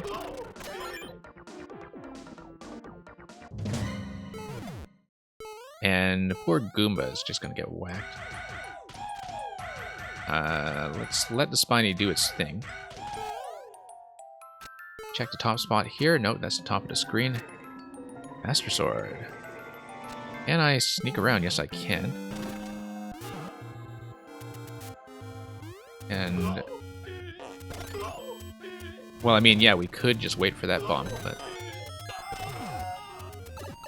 we'll do it this way instead. And the Master Sword will not last very long, regardless. Okay, so I want to fire at the bomb using Fireball Deflection. Whoops, let's grab another Fire Flower.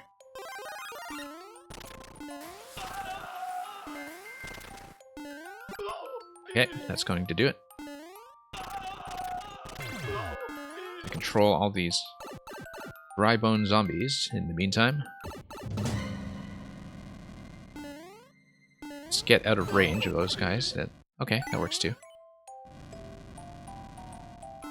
But then, key door. I guess I should check this spot here for something like a vine. Unless, yeah, we're allowed to come down. Wouldn't necessarily have thought of that, but SMB2 gives me a high jump. Whoops. And also lets me pluck the cloud.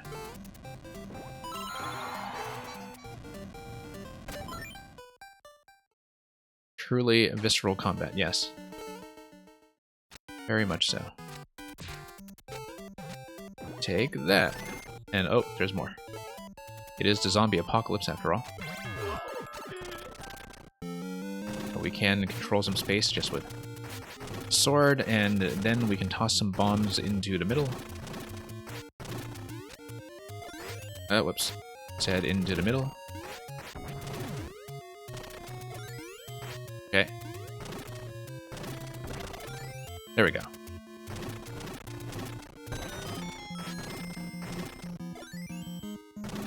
Okay, actually kind of a neat fight. I don't know if I have access to the sword if I lose it.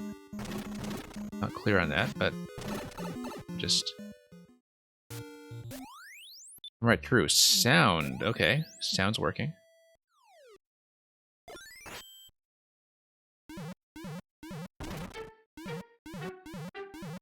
Yeah. Truly makes you feel like an evil resident? Yeah.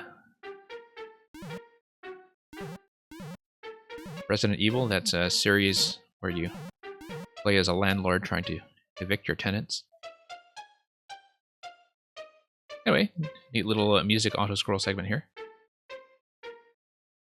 It would be a wall of text for you to explain everything. Yeah, I guess I should just eventually play Outbreak. But I think the general sense of a zombie apocalypse is clear. The Wigglers were kind of a nice touch. But yeah, definitely very playable even for somebody who isn't quite picking up on everything that you're adapting. The Dry Bones fight at the end was quite nice, in fact. I enjoyed that. Oh, I forgot to update my stream title to say closed. Let me just handle that quickly so don't come in and face a wall of disappointment.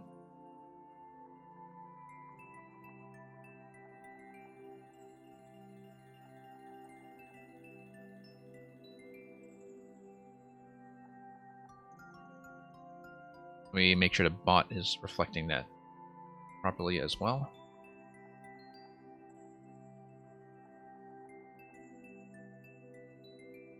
Mark that as a win.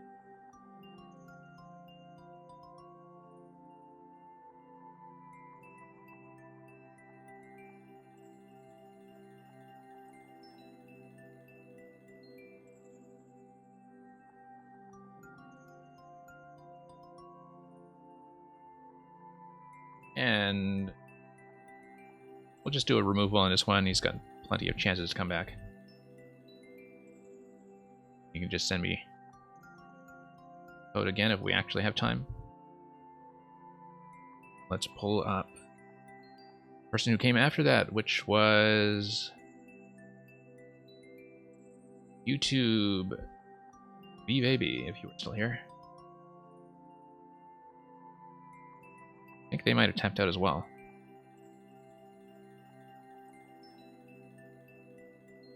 So please check in. If not, we will lead down the list, which is going to be Bracknator followed by Titan Requiem.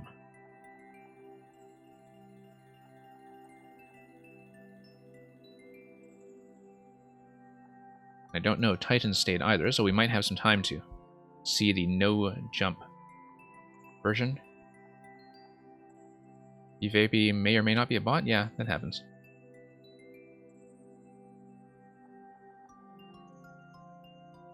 Yeah, Brackinator, it's kind of nice to just see some music segments tagged along with a level sometimes. The Goomba dying represents an infected person named Bob committing suicide.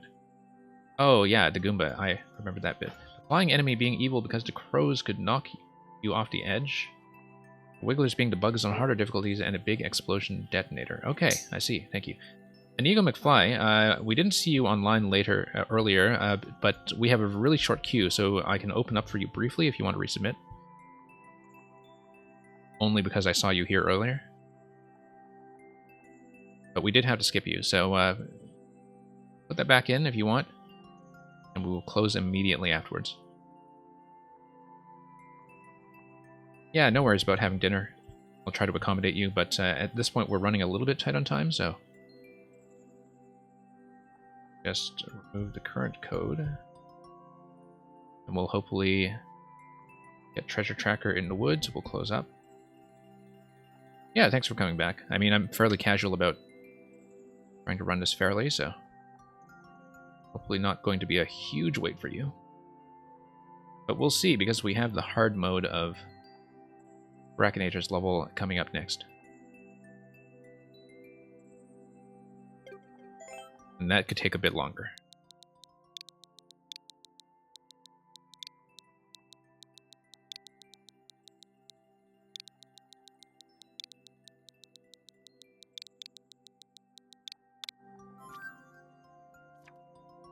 Okay, Old Link versus Beetle Track 2. Again, very new from this week. Old Link must again gather 5 key coins by the Beetle Track. No clears on this yet, but also barely any attempts.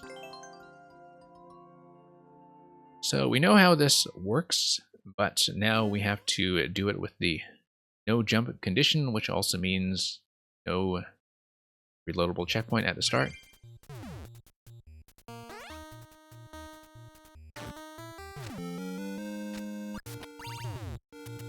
And so yeah, we'll just be fairly cautious about all that. And learn it a few segments at a time. Whoops. There we go. So, figuring out how the bomb part is going to work. I guess I can just drop a bomb into the coin segment. That won't pick up the coin though, will it? I guess it will. Okay. Right, because of the block activation and all that. Okay, so now I need to probably just bomb as much of that stuff as I can. And eventually get to track switch. Well, no track switches up here. The thing that will be relevant to us is being able to take out the Goomba that's on the top level. And the way to do that will... you can clearly reach that with the arrow up top. And did that give me the key? Yes, it did.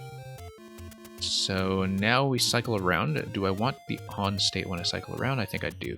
Let's do that. Okay, that's going to set me down gently, which is nice. Still okay with a clear condition.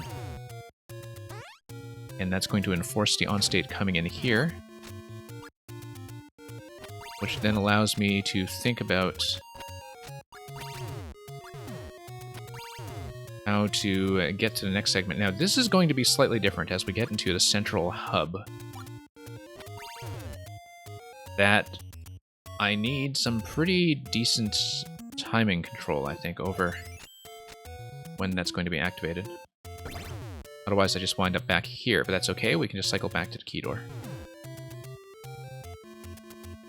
But yeah, obviously I have less control, or less immediate control, over when the track switching is going to happen, and so I'll just need to find a good timing for that, but as long as I'm cautious, I should be able to maintain the clear condition.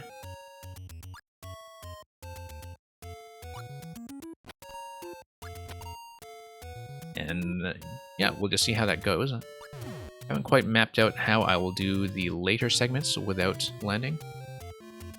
But we'll just have to see it, because we'll have to be much better about doing certain things like shooting the Pokies. That much is clear to me. Yeah. I feel like I'm always just, like, you do need a very precise window to get that to happen. Okay, it's not going to be it, but that should get me down to the lower part.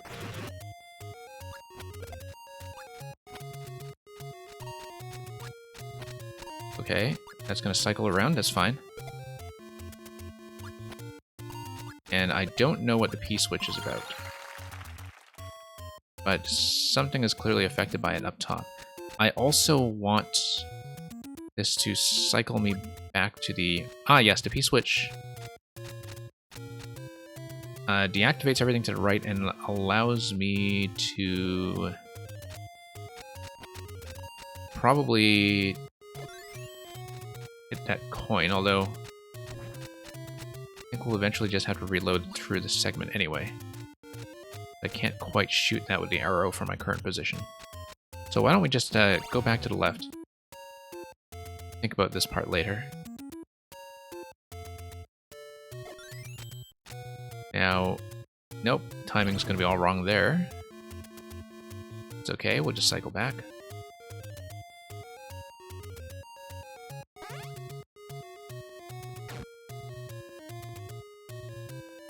And I'll just be very careful to maintain the condition.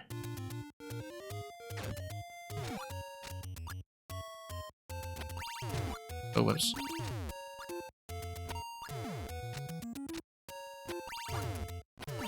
Okay. Feels like maybe I'm supposed to do some of this. Well, I can do it by this kind of drop, or I can possibly do it by an arrow shot. Okay. That's fine. Yeah, here's the P-switch. The P-switch is reloadable, and so I'll just stay on this track and just... Oh, whoops. Fire as many arrows as I can into the central area. Until we hit something. I mean, I guess I can also send a bomb over eventually. Seems like the sensible way to do it, though, is just by spamming some shots.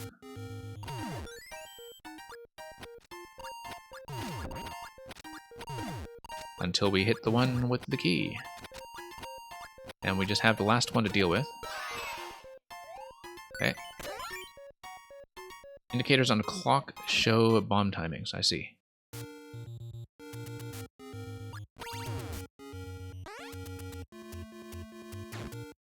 Yeah, I wasn't sure about that, because sometimes when I see a lot of indications, like it's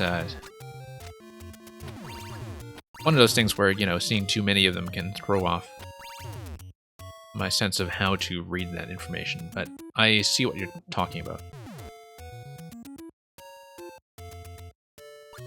Obviously, when you do this level the easy way, there's no particular reason why you would make use of that too, right? So, I think that was definitely throwing me off.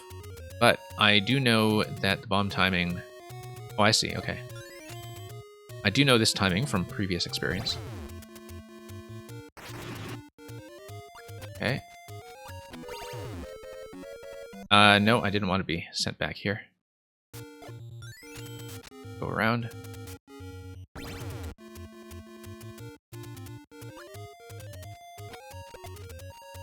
And then, yeah, that's fine.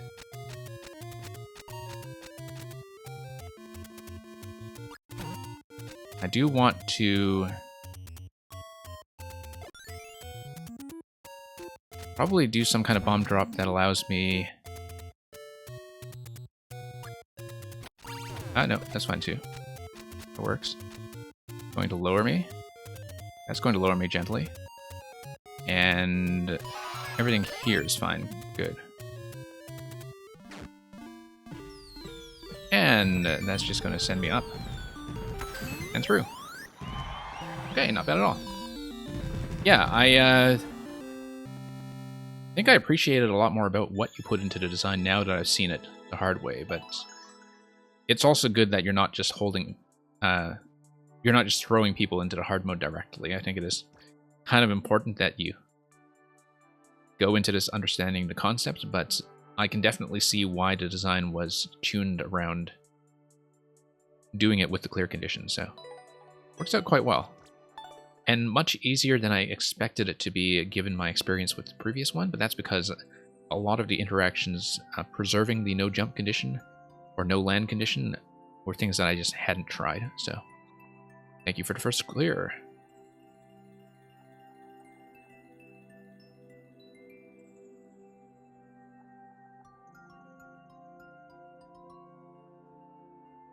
Okay, so we'll take a look quickly,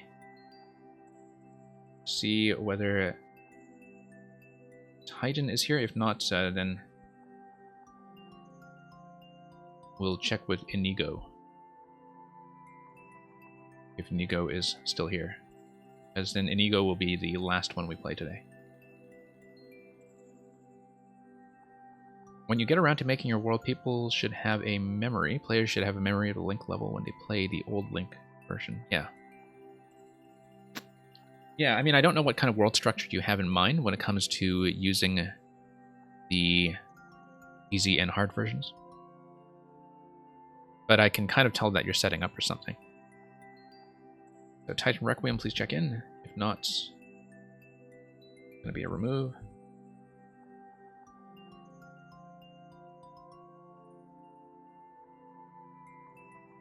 And Inigo, after making all that effort to come back here past closing, surely you're still around. Please check in.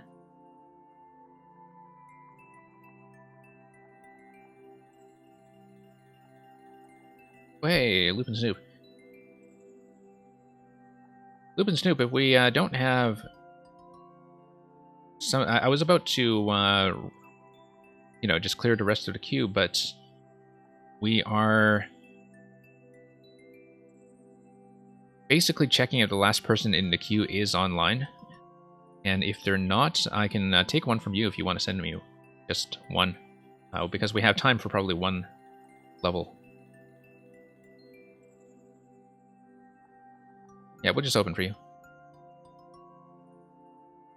Hopefully the bot processes that in time.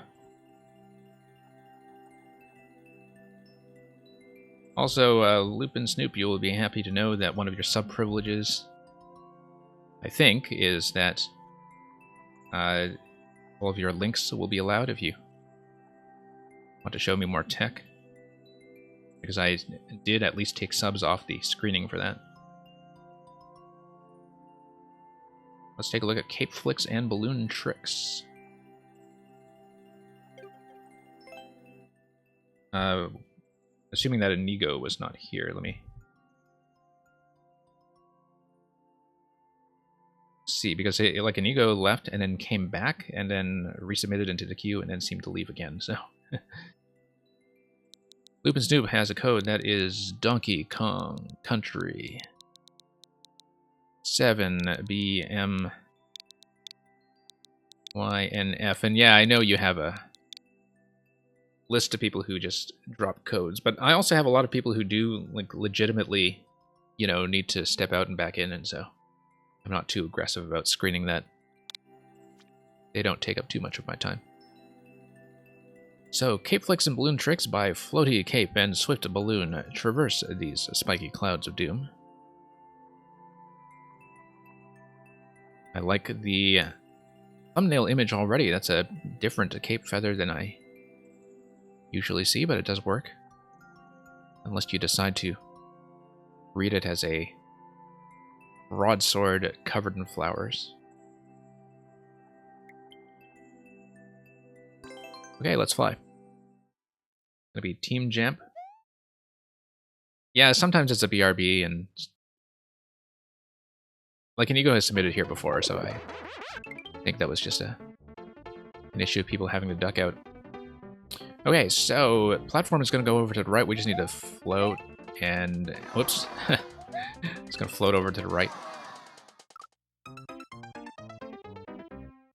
Looks like there is going to be some spinning involved here to get the switch activations down. Okay, let's pay attention. For once.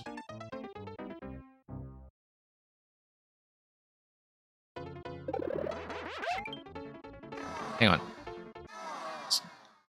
It's going to take me a moment to get back in order. That was embarrassing. Okay, let's stop on this. Float, float, float, float, float. There we go. No, that's not going to be it. Oh, okay, no, it's just going to be jump and spin with Y.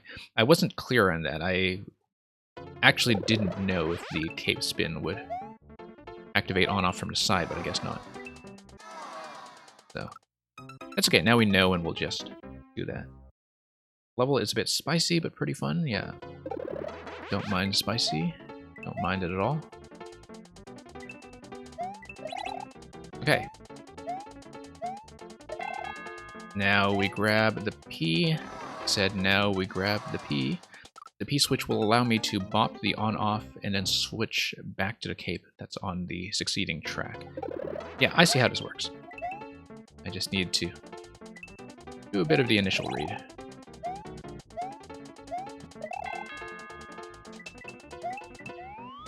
Okay. I have a limited amount of time to do this before I slip a little too far to the left. I just need to be faster with the P-balloon. That's clear. That was clear even going into that, so... nope, miss.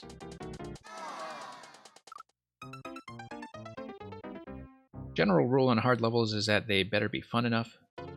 Yeah, I mean, I find that, you know, even if I can't beat something, if I enjoy what I see and I trust that the level is just, you know, pretty much going to be good all the way through, even past the point that I'm progressing on, then that's fine. Okay. Okay, I just needed to read that initially, and I guess that P-balloon there, I wasn't quite clear on what was going on with it, but it busts through the yellow blocks, takes you over to the next cave. I see. Okay.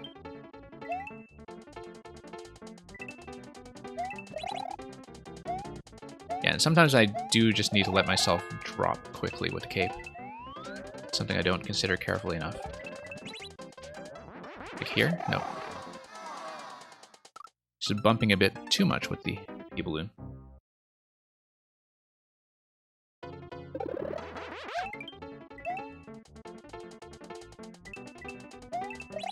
But, yeah, we'll just hop over. P-balloon is only on the lower block, so...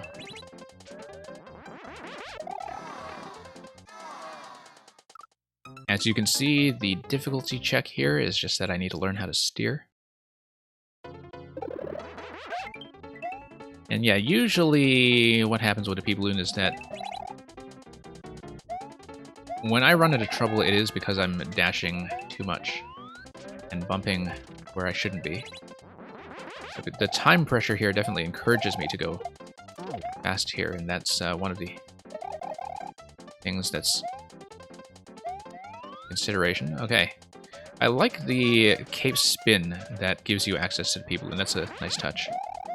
I missed that. That's going to be, of course, just releasing a trampoline and doing an up throw into the on-off switch. That's very clear.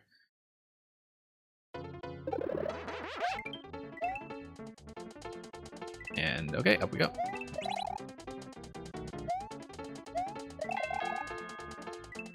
Haven't seen very many levels that use the P-balloon in tight increments like this. It's kind of nice. Okay.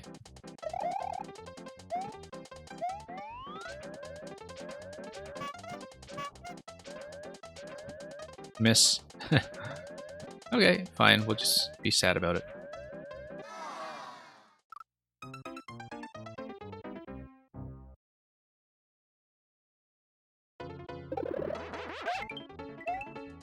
And here we go.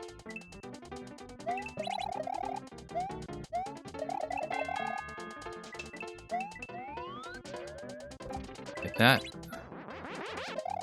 Okay, I actually got slightly ahead that time, which is a start. Definitely something new. Yeah, if I do the power-up swaps a little faster in general, that's something that will solve a lot of problems. Okay, just hanging a bit low because I wasn't watching where the platforms were coming in from the right side. But that works.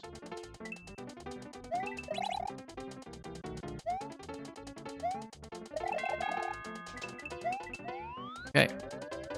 Bump. And float down. I mean, the nice thing about the cape, and it's always been a nice thing about the cape since Super Mario World, is that you can do so much timing adjustment. It's the same with a lot of other Mario mechanics, like the Bee in Galaxy. I needed to spin this. The Bee in Galaxy and also the... just a standard floating move that you get with the Flood in Sunshine.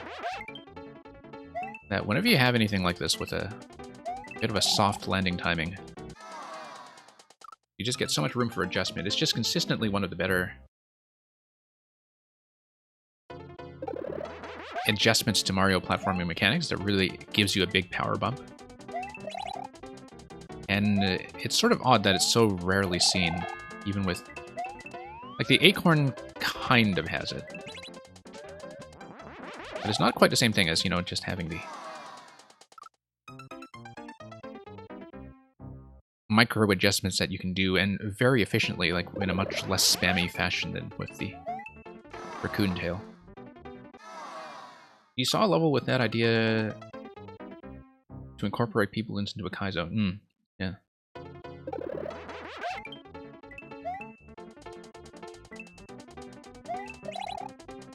Yeah, still a lot of exploration to do with the P-Balloon, I think. Feels like we're pretty early in understanding what kind of possibilities you can have with it. I was thinking that, you know, even with the stump dropping puzzle that you sent me previously. But yeah, I've always found a cape just immensely satisfying.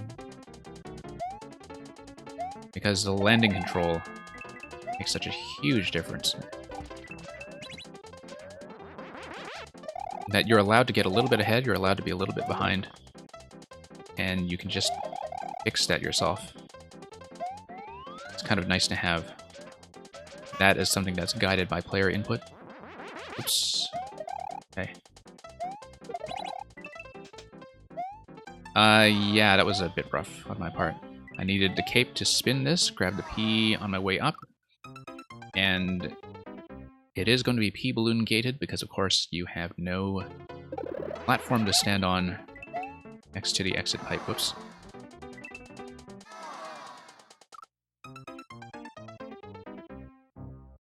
It can be difficult to, you say, put a mid-air adjustment into a Kaizo. Yeah.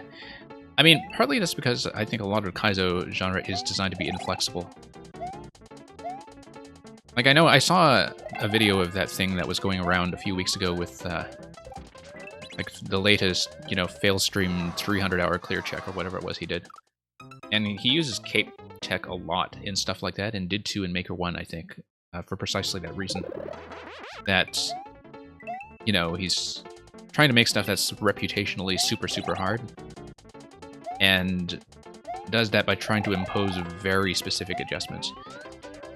But in general, I can see why these power-ups are not as good a fit for Kaizo, simply because they are there to give the player a little more room to breathe and a little more choice, right? And to a certain extent, a lot of Kaizo design is specifically not about that. I don't know enough about the way that the cape is implemented into Super Mario World Hex, though. It might be that there's quite a lot of cape usage going on there that I just don't know about.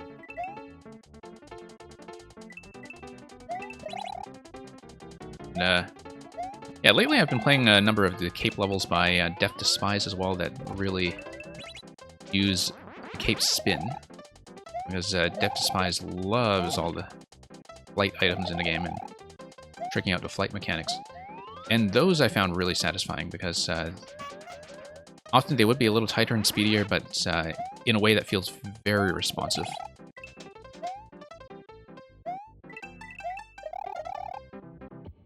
Okay. There we go. That's out of segment 1. And, okay, so we spin the P, we land on a platform, we grab the P, and then we fly up. Nope, missed a jump.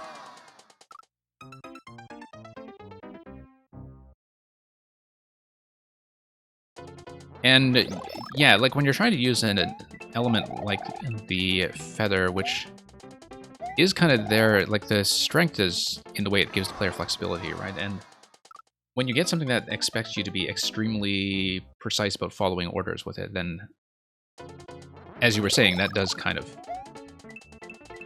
defeat the purpose of using it as an item. Okay, you swing the P to the right, then I hit the P back to the left. Then I hit the on-off switch, and that will release the position where the red blocks are for me to grab the P-Balloon. So that's what I need to do. Hit the P left to right, hit the P right to left, go back up, hit the on-off switch, go back over to the right, hit the P-Balloon. Nope. And of course the cape requirement is still reinforced by how you have to hit the on-off switch. Nope, missed a P. Okay, I need to pay attention. If you cape flick an on-off and turn back in the middle of the cape flick, you can accidentally hit it twice. Yeah.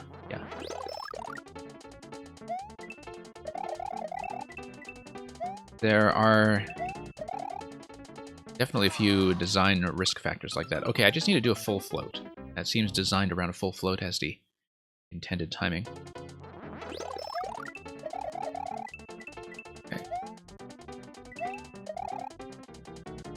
Okay. Then we go up. Luckily not too time sensitive here. We drop the platform. And I need to head over fast enough to not have that happen.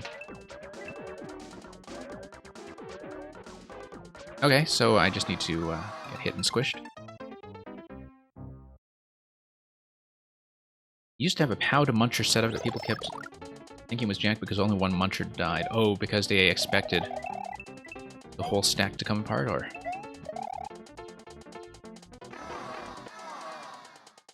something like that. The on-off flicks all have fail-safes in case they double flip. Interesting. I'm not seeing how that's set up yet, but I'll think about that when I'm doing the next flick. Wasn't really paying attention to how that was being implemented, but... Oh, I think I know what you're talking about then. Yeah, where if you have something that is toggled off, then you have some kind of backup mechanism that makes sure it stays off. Yeah. I don't know if that's actually visible to me. It seems not, but I see what you're doing with it. Yeah, because when you're hitting it from the side like that, not much else you can do with lock prevention, just giving... No, oh. Yeah, have to flick it both ways. Yeah, not much you can do with lock prevention the usual way with the instructions of introducing other dotted line blocks or whatever. That would not be it. Okay, let's remember to hit this for once.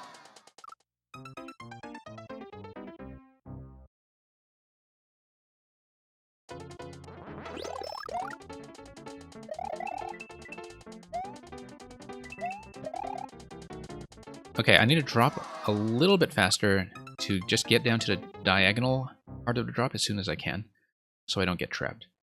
That way I have a little bit more timing control. Yeah, flick this. Nope, miss. Then drive the P-Balloon quickly to get over to blasters, and then that will be new territory from that point.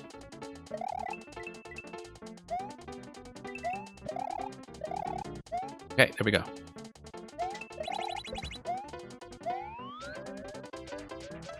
Okay, so here, the timing is kind of reset until we hit this, and then... yeah, just need to let up on the dash carefully.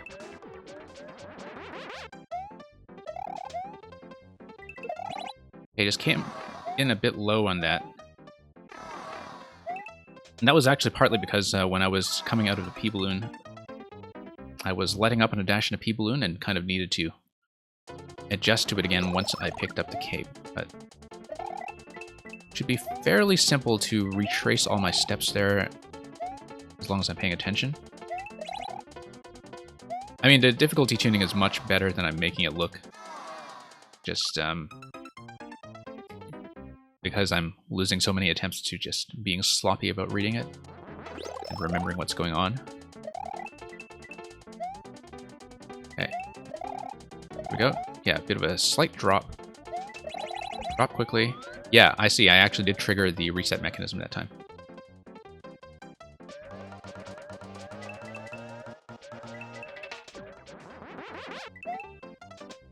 Okay. Okay. Drop that. And then what do we have here? Oh, I needed to flick the P. Go over, flick the P, and then ride back up. The P... Does the P-Balloon drop into the clown car? That's actually... I mean, if it operates like any other power-up item, it would, but the P-Balloon has such different collision rules. I didn't think the P would drop into the clown car, and I would still predict that it doesn't, but if I was being quizzed on this, but I actually don't know. Okay, let's drop this. Move back up.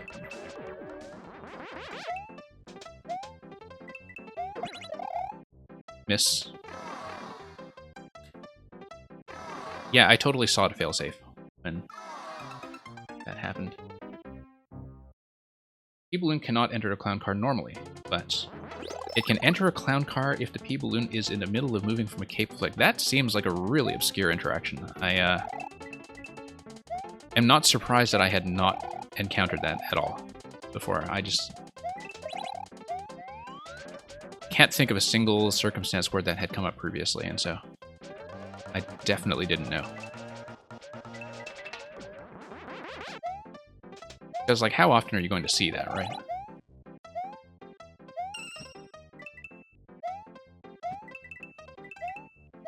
Okay. Help me. And then it's going to drop into the car. And then I flick. Grab the P. Very satisfying ending with that, actually. See, it's really obscure tech, but the player doesn't need to know it in order to make that work. Okay, that's just going to be a spin fly, I think. I need to build up enough speed there. Yeah. There we go. Nice. Very satisfying ending.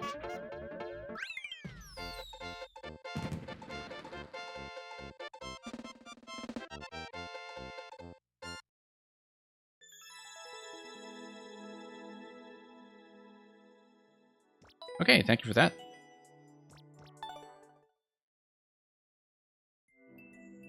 I'm just going to do one last check for Inigo, but I believe he ditched, and so... yeah, thank you. That's worked out fairly well. I mean, obviously, just a couple of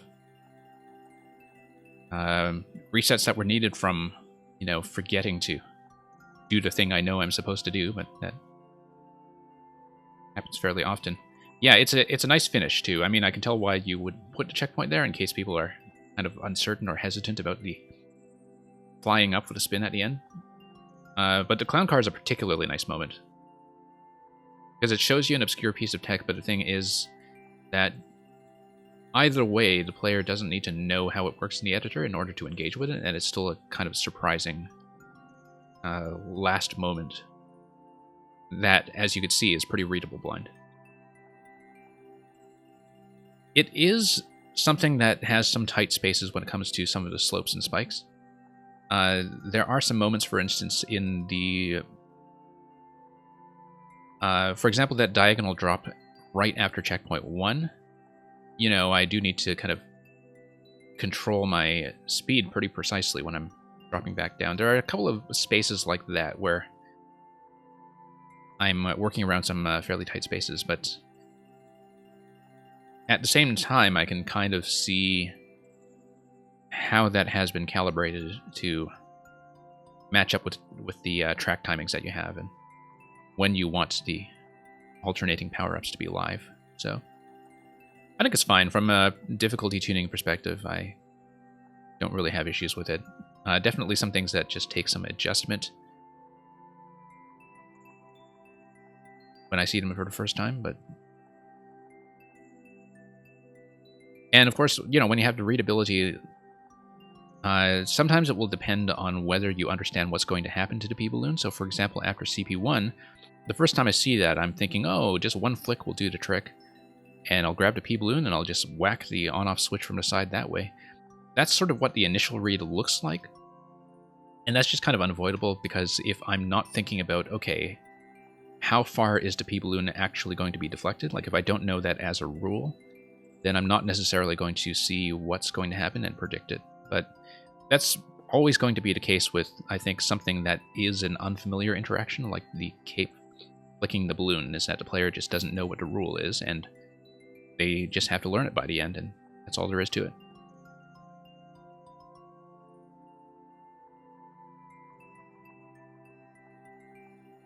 Yeah, very first P-Balloon has question blocks to trick the player into accidentally learning how the P-Balloon flick works. Okay.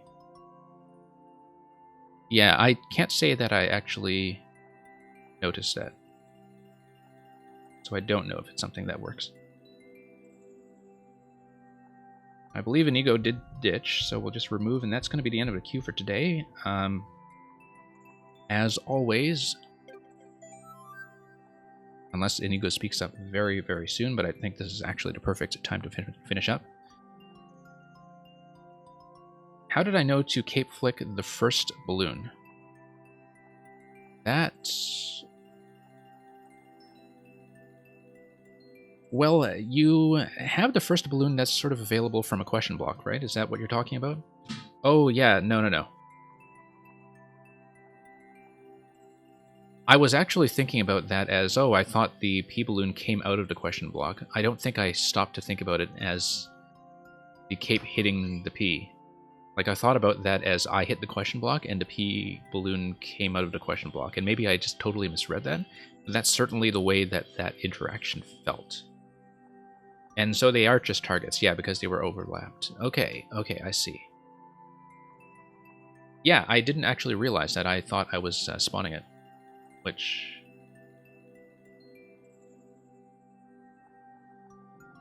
yeah, I mean, people get it right, and so... as long as they're not stuck on, oh, you know, what am I doing with the P balloon in the wall? And as long as they don't misread that as an indicator rather than as something they have to actively obtain, I think it's fine. So, in the meantime, I am going to search around for a raid target, usually Mario Maker. Usually somebody with an open viewer queue, but I'll just take a minute to look around. The next viewer level stream will be in this time slot on Thursday. That's the current schedule, and for details, people can check the Discord, which I think most of the people still remaining here at this point are aware. And yeah, thank you for sending that along. Glad you managed to sneak that in right when I was about to finish up, so... thanks for watching. That will be all from me. Stick around for a minute just to see where we're sending you next, and we'll hopefully make it interesting. So all of you have a nice day, and fare thee well.